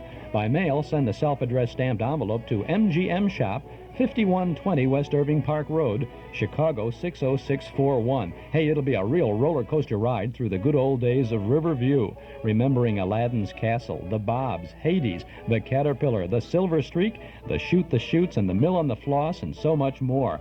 Our Riverview Night of Nostalgia, Saturday night, May 7th at Lane Tech Auditorium. Hurry, hurry, hurry. Step right up. Get your tickets, $3 each, at any office of Northwest Federal Savings or at our Metro Golden Memory Shop, 5120 West Irving Park Road, Chicago 60641. If you're a connoisseur of fine cheese, perhaps you already know about the Alpen Cheese Barn. If you don't know about the Alpen Cheese Barn, you certainly should. Located at the end of the market area at 1246 West Randolph, the Alpen Cheese Barn may be a little out of the way, but well worth the trip. They offer an outstanding selection of imported cheeses, as well as domestic cheeses at unbelievable prices.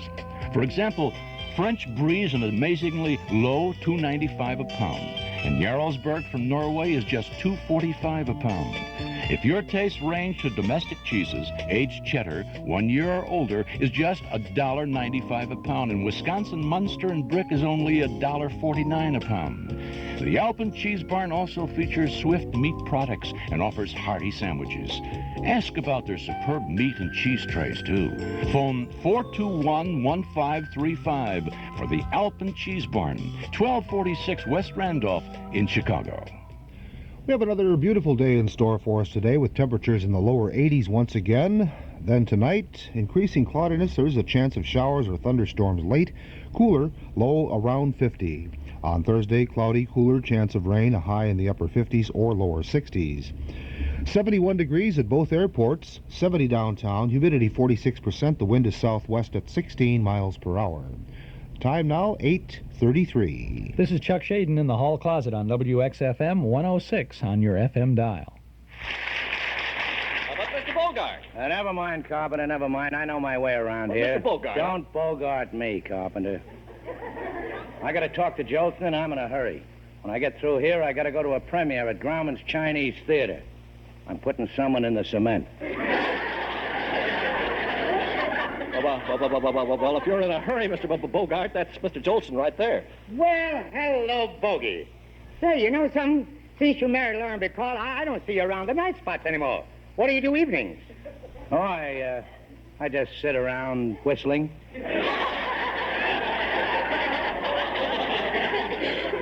Me too.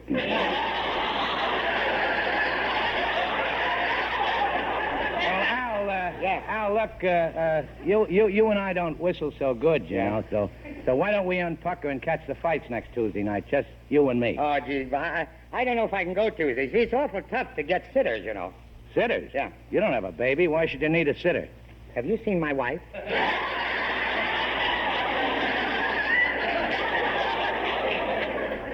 Yeah. How'd you get a young wife like that? I lied about my age. Bogey, look, you got a young and pretty wife, too. How'd you do it? I lied about my face. Bogey, you couldn't lie about your face. The only time it really looked good was in your picture Dark Passage, when you had it all bandaged up. Yeah, well, in your picture, they didn't even use your face. Yeah? But you wait till the sequel to the Jolson story comes out. Oh, say, I want to talk to you about that, Asa. Asa? Yeah. I just want to inform you that I'm going to play Asa Jolson this time. Humphrey, look, you couldn't play me. You're not the type. First of all, you got to be able to tell a joke. Well, I told a joke the other night, and I killed the people. You did? Yeah, they didn't laugh, so I killed them. And incidentally, Asa, when I play you in the picture, I'll do the singing myself. Bogey, please, I like to do the singing. After all, how often does a man have a picture made about his life? Well, normal people once. You, every year. But just to show you I'm a right guy, I'll let you sing in the picture if you keep your mouth shut. Now, wait a minute. How can I sing with my mouth shut? Well, Rudy Valley does it, but...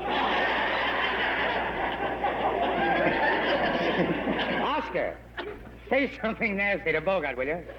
All I can say to you, Humphrey, is hump. Levant, I don't like you. What did I ever do to you besides hiss at your pictures? Well, you did plenty. Once I wanted an encyclopedia more than anything else in the world. So I sent a question to information, please, and you... What did you do? You answered it. I couldn't help it. I happen to know how to spell cat. Levant, I'm going to give you a part in the second Jolson story. You got any picture experience? I was offered a supporting role in Arch of Triumph, but I turned it down. Yeah, why? I didn't want to be an Arch supporter.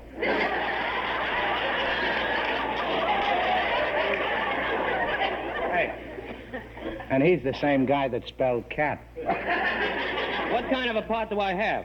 You're a killer. How could I kill a man? I'm a pianist. Yeah, but that's the way you kill him, see? You take the guy and you put him in the piano, see? Play the Greek concerto and thump him to death.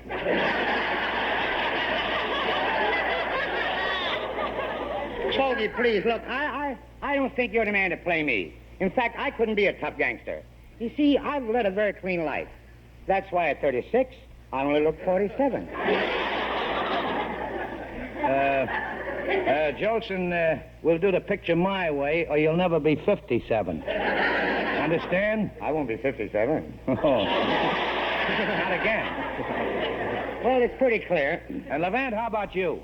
Do you understand? Yeah, but there's one thing, Humphrey. When I'm thumping that guy to death, could I play Shostakovich's Seventh instead of Grieg? It's much prettier. There's going to be more blood spilled in this picture than I got.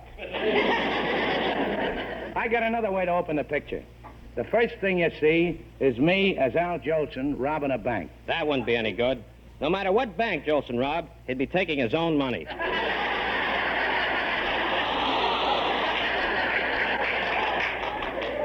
No, Oscar, you're wrong. There's a little bank in Skickadinectady that I don't have a penny in. I don't like to bank in a place I can't pronounce.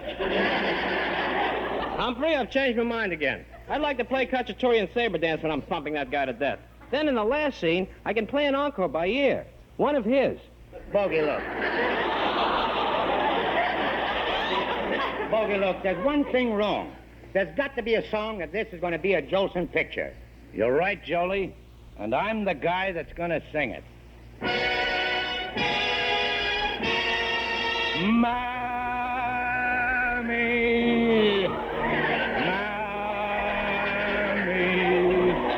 I'd walk 1,000,000 miles for one of your smiles, my man.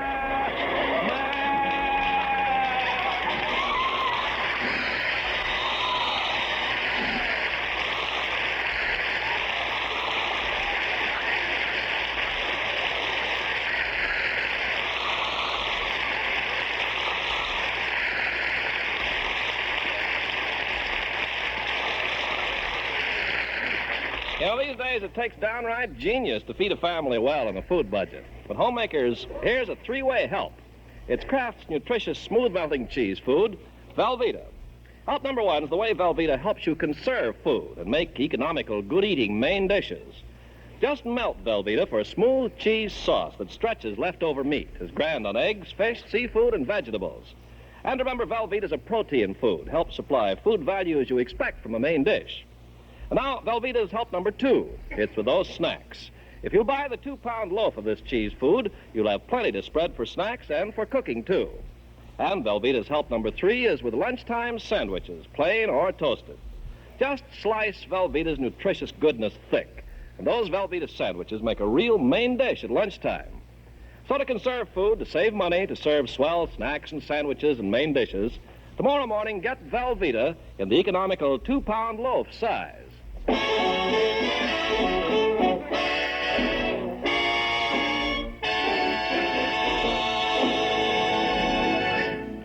Folks, tonight I've got a song that really comes from a man's heart.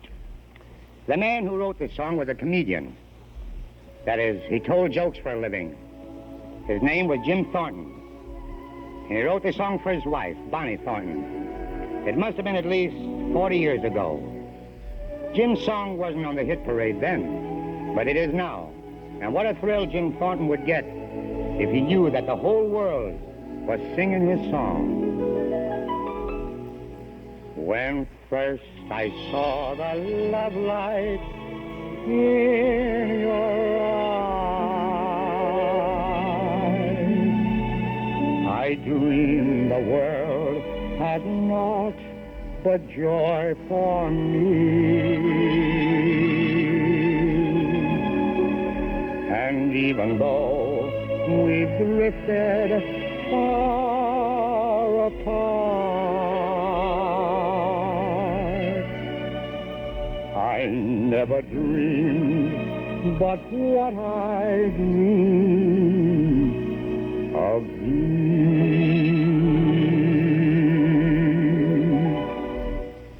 I love you as I never loved before. Since first I met you on the village green, come to me, am I dreaming? Love is all.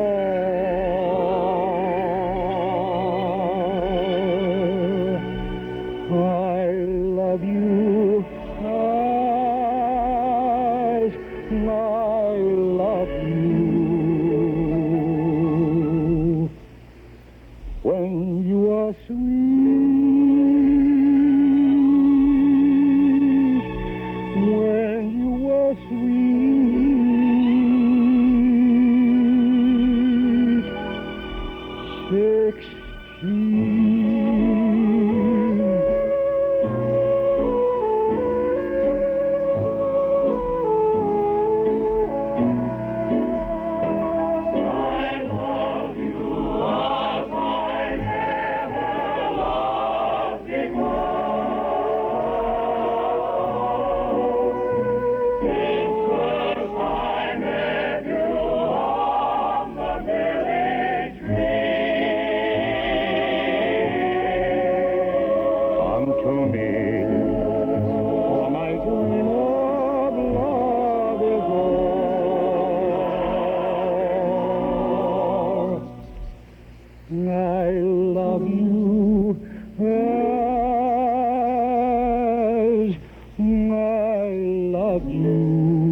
16.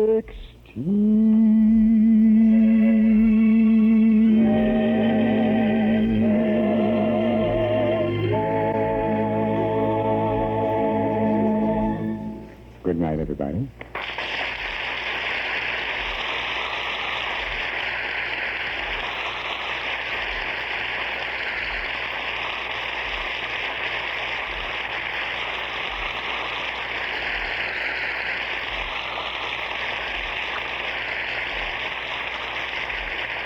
Humphrey Bogart may soon be seen in the Mark Hellinger production, Knock on Any Door. Tune in again next Thursday for the KRAFT Music Hall, starring Al Jolson, with Oscar Levant, Lou Bring and his orchestra and chorus, and our special guest, Victor Moore. This is Ken Carpenter saying good night. Stay tuned into this station to hear Jack Carson with Eve Arden and their special guest, Betty Grable, who follow immediately. Also, tune in to Greg Gildersleeve next Wednesday on this network. Remember, next Thursday's guest on KRAFT Music Hall will be Victor Moore.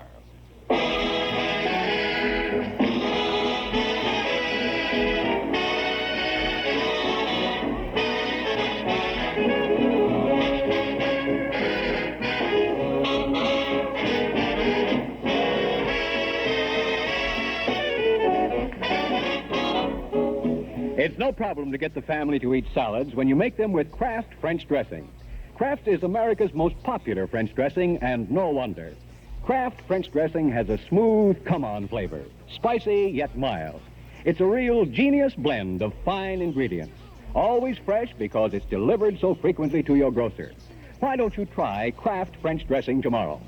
Or if you like a dressing that's more highly seasoned, ask for Miracle French dressing. Also made by KRAFT, it has just a tantalizing touch of onion and garlic. A racy, intriguing flavor you'll love. Try them both soon. KRAFT French dressing and Miracle French dressing.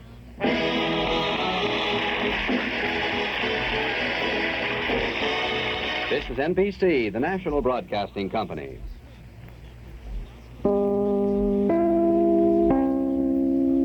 KRAFT Music Hall, broadcast from November 6th of 1947. Can you imagine Bogart playing Jolson in the remake, or not the remake, but the sequel to the Jolson story? April showers, yeah. Chuck Shaden with you, with some April showers in the 13th of April in the Hall Closet on WXFM 106. We'll be right back. No April showers, Chuck, not for a day or so anyway. Today will be partly sunny, continued quite warm with a high in the lower 80s. Tonight, increasing cloudiness, then a chance of showers or thunderstorms. It'll be cooler tonight, lows in the upper 40s or lower 50s. On Thursday, cloudy and cooler with a chance of rain. High in the upper 50s or lower 60s for tomorrow.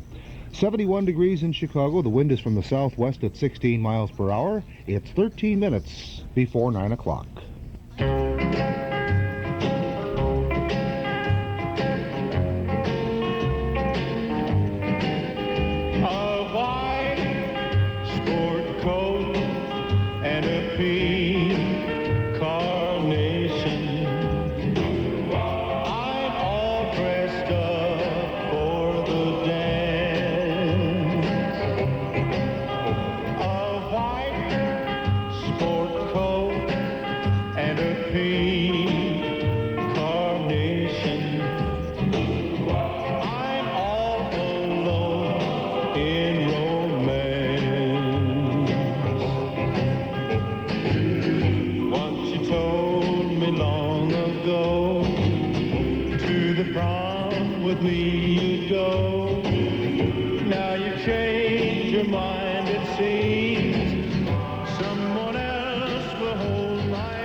Out of the past comes the Collector's Shop of Shops at 1590 Wood Ellenwood in Des Plaines. If you're an antique lover, browsing through this shop is a must for you. Ours is an entirely new concept with 18 shops under one roof. You'll be pleasantly surprised at our vast selection. Norma, the owner, or one of her dealers will welcome you at the door.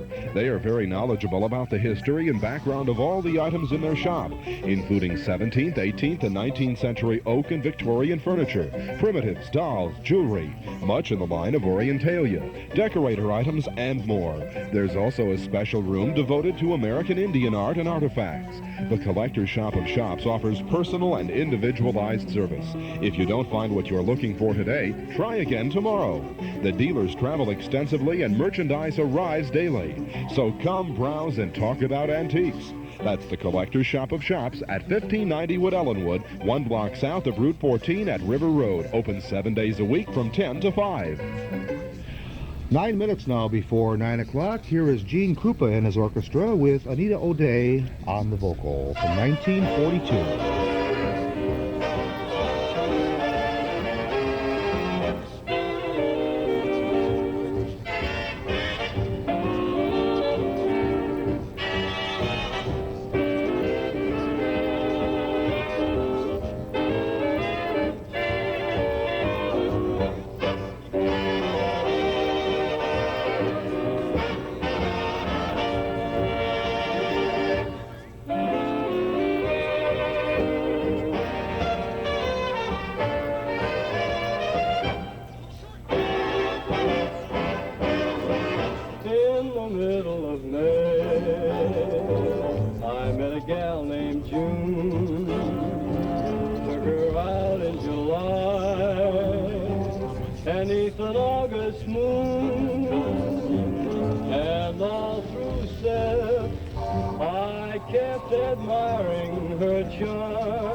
Here they come, psychologists. Can't psychology find a way to make the country laugh, Professor? America doesn't need psychology to laugh on Wednesday, madam. It's town hall tonight. Want ad client. What is the want ad you're inserting, madam? Lady with 60 Minutes would like to meet gent with a radio. It's town hall tonight. Yes, it's Town Hall tonight with Fred Allen, Portland Hoffa, and the mighty Ellen Art Players. It's our cassette tape of the month for April. And it's only $5 from the Hall Closet, Box 421, Morton Grove, 60053. You'll have a lot of fun with Fred Allen and the whole gang with Town Hall Tonight. Our cassette tape for April, only $5 from the Hall Closet, Box 421, Morton Grove, 60053. Or you can get this tape at any of the 5 offices of Northwest Federal Savings, or when you visit our Metro Golden Memory Shop at 5120 West Irving Park Road.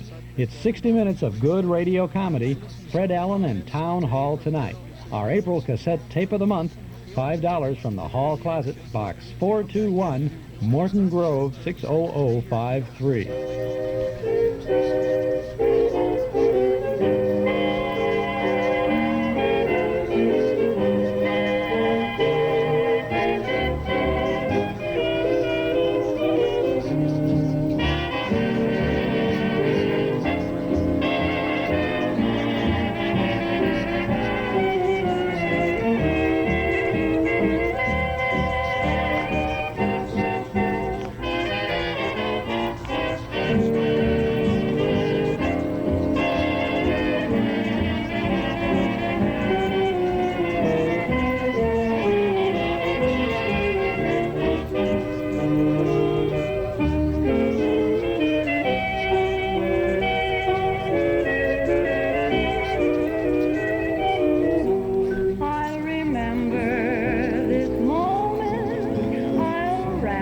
picture in a dream, or silhouetted in the moonlight, how sweet you seem. Through the long night of waiting, I'll hardly know that you are gone, for silhouetted in the moonlight, you linger on. Your actions, your expression will fill my heart and thrill my heart. Every single moment we're apart, so I'll never be lonely, though there be shadows everywhere. For silhouetted in the moonlight, you'll be there.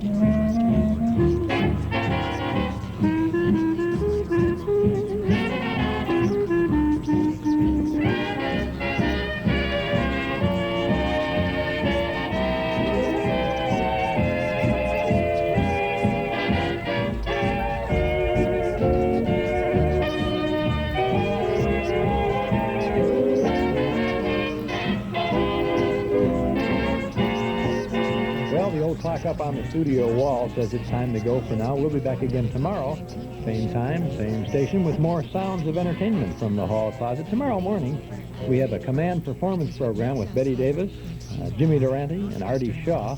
We'll have the fourth program in the Stan Freberg series, and we'll have Bob and Ray with their $1 Billion Show from 1952. This is Chuck Shaden. Thanks for listening. Hello there, Heidi. Oh, Red Baron. What an honor to have you aboard my first flight as a Lufthansa stewardess. Thank you. I hear you did quite well in training school. Danke, Herr Baron. Yes, high marks in passenger care and serving. Have you any other talents, my dear? Well, I do imitations, Herr Baron. Really? Of what? Oh, the usual. Bert Coles, Lillian Russell, Abraham Lincoln. Tell me, can you do a radio announcer reading an announcement for my Lufthansa German Airlines? I will try, Baron. Here's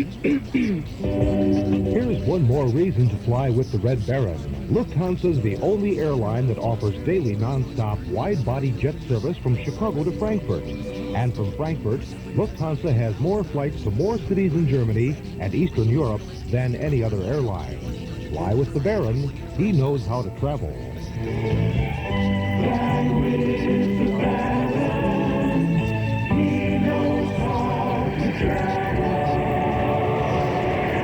Careful Carpet Company says, why wait? Freshen up your home for spring. Spring over to Careful Carpet. 5321 North Harlem in Chicago. Or phone 631-9700 for beautiful samples brought to your home by a Careful estimator. See Careful's beautiful showroom, where you'll find the latest fashions in carpet, vinyl sheet floors like Solarian, and much more. Careful cleans rugs in it, or on your floor, using either steam or rotary methods. Careful Carpet installs carpets and vinyl, and all work is guaranteed. Careful has products for the do-it-yourselfers, too. Why wait? Call Careful Carpet Company at 631-9700. Careful Carpet is in Armstrong Floor Fashion Center. Visit their beautiful showroom for decorating ideas and aids. Careful Carpet has provided customers with superior quality and service for 56 years. Careful Carpet, 5321 North Harlem. Call 631-9700. Again, that phone number, 631-9700. In stereo at 106 from high atop Sears Tower, this is WXFM, Elmwood Park, Chicago.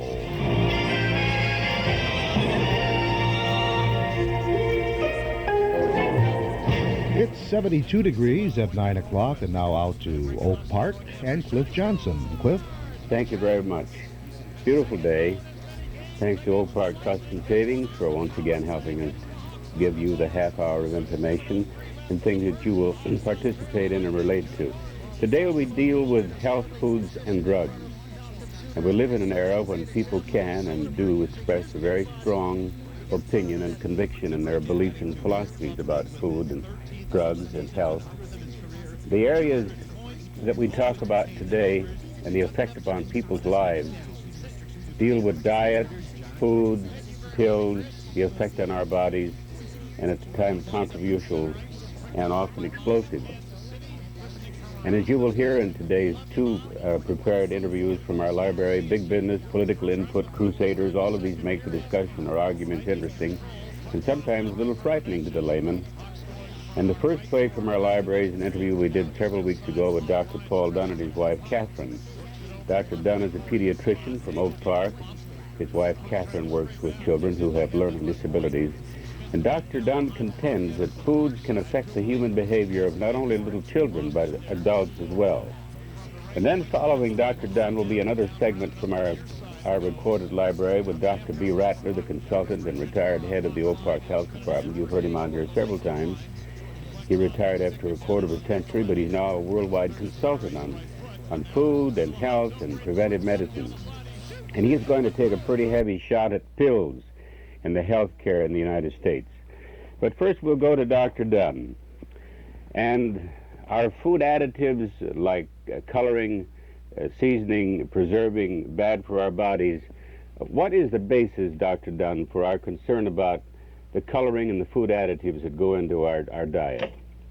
Well, this whole subject came about a couple of years ago when Dr. Feingold out in California and working with hyperactive children, and incidentally he was an allergist initially and began to look at these hyperactive children in terms of possible allergy, and he came to the conclusion that many children are hyperactive because, at least in part, because of having artificial colorings and artificial flavorings in their diet. And it seemed like he was able to turn the hyperactivity on and off by giving food containing artificial coloring and flavoring and then withdrawing it and noticing quite a big difference. Now, this is a rather controversial subject in that there are those in the various professions who believe that this is not so. However, there has been a lot of attention brought to this, and as a result, for example, some of the baby food companies have now taken artificial colorings and flavorings out of their products.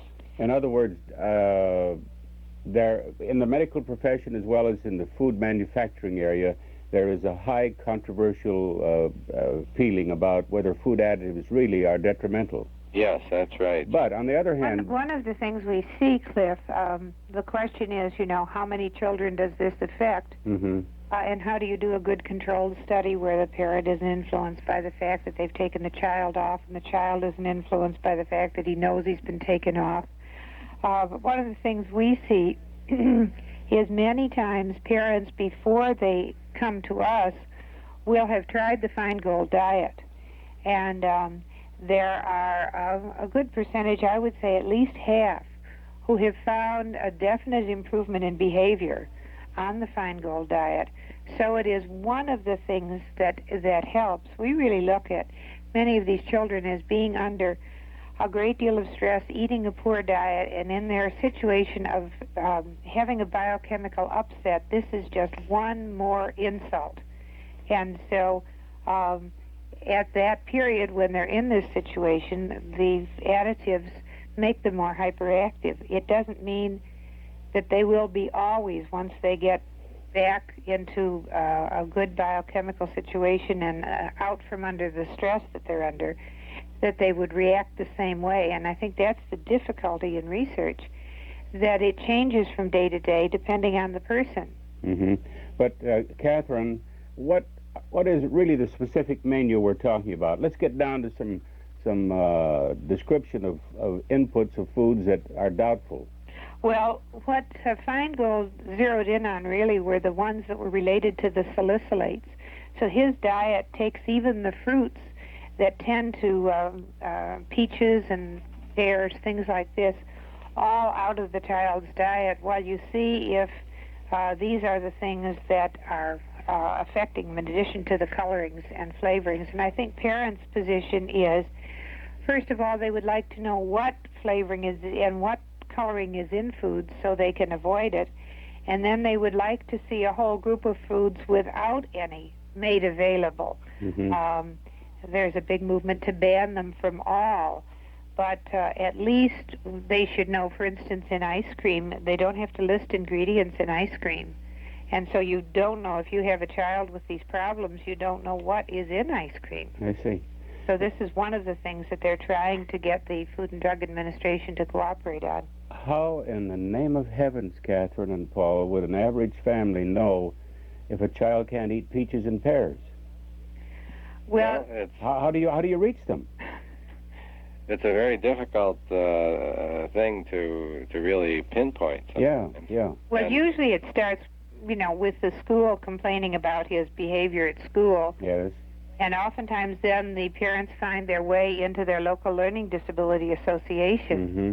Or they hear from someone else who has a hyperactive child that there is a Feingold group that is meeting. The parents have really taken the lead in this. And so it's kind of over the backyard fence, Cliff. I know that. The word is getting around. I know. Just 1 minute, I want to tell everybody that as they're listening, this is Cliff Johnson, Oak Park, Illinois, and Oak Park Trust and Savings is our host and good sponsor. And on the line with me is Dr. Paul Dunn, pediatrician, and also who's deeply involved with his wife, Catherine, who's also on the other news line in the children's therapeutic programs and recognized disability learning problems with children. But today we're talking about food additives. Well, that's the coloring that goes into margarine, I assume, and the coloring that goes into drinks. Yeah, if you read the labels in the stores, you'll find many, many things that are artificially colored and artificially flavored. Yeah. As Carlton Frederick says, if you can't pronounce it, don't eat it.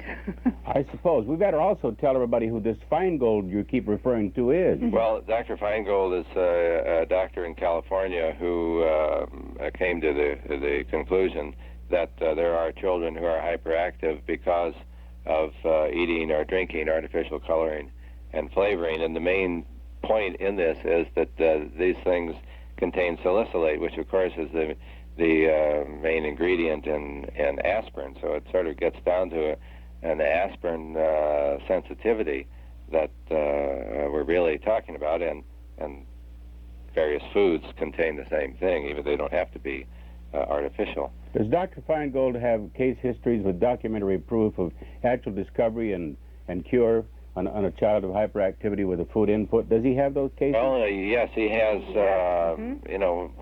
quite a number of children that he's worked with concerning this. One of the criticisms is that there has not been a real, true, controlled study in the area, which is an extremely difficult thing to do, actually, because of all the variables that, the varying factors that have to be controlled for. One of the things that we notice, for instance, when dealing with these children, is a number of them are hypoglycemic. Now, when you change their diet to go on the Feingold diet, you give them almost, but not quite, a hypoglycemic diet. What's that? Well, Paul, do you want to Well, the hypoglycemia is sounds dangerous. Literally a low blood sugar. Oh, I see. And in our work with children with learning disabilities, we've been routinely doing a test to determine this for the last 5 years, and we've found that in our group that we analyzed, about 78% of hyperactive children with a learning problem, children with this whole complex of symptoms, about 78% have a problem with how they handle sugars. It was very interesting that during the same period when we were analyzing ours, out in Texas, there's a school and hospital for children with learning disabilities where they came up with a figure of 82%. So it's interesting that hundreds of miles apart, we come up with 78 and 82% of children who have a problem with how they handle sugars. In other words, their blood sugar is varying up and down, sometimes very widely during the day. And of course, one would think, well, gee, if the blood sugar is low, give sugar or something containing it to bring it back up. But that's the worst thing you can do, because when there is this craving for something sweet and a child eats or drinks candy or Coke or whatever, and then the blood sugar does go up. But what happens is that this rise in blood sugar then causes the body to put out some insulin into the system, which drives the blood sugar back down again. As everybody's listening here, Paul, we're about 11 minutes past the hour. We're chatting with Dr. Paul Dunn, pediatrician, and also a fine MD who works with children in therapeutic programs, disability of learning, and his wife, Catherine. And I wanted to say this, that for all these people who are out there, wherever you are, and you want some confidential information, drop me a line, Cliff Johnson, Post Office Box 551, Oak Park, Illinois, and together with a consulting group, which Dr. Dunn and Mrs. Dunn are on this particular board, we'll get to you. The young child who is having a problem with his speech, the motor and coordination, has a problem crawling or walking or standing, slowness in developing to the emotional responses, or as we talked about, the hyperactive child who just cries and fusses and drives his parents almost crazy. That's that tense, angry, aggressive child, or the withdrawn child. And as today we're talking, we'd be happy to get back with you with all the information we can and tell you where there are certain lectures. If you see these little disorders in your household or across the street, just drop a postcard to me, Cliff Johnson, Box 551, Oak Park, Illinois. I think people deserve that consideration, Doctor. Well, most of all, we find that mother has known all along that her child has a problem, but that everybody else has been saying to her, well, you're just an over-anxious mother. And finally, by the time he's 12 years old, when we finally see them, sometimes it's very difficult to have, to help a child who by that time is very discouraged, and he thinks he's dumb and he thinks he's ornery. So parents do need the information, and they do need it in time to do something before the child's self-image is hurt.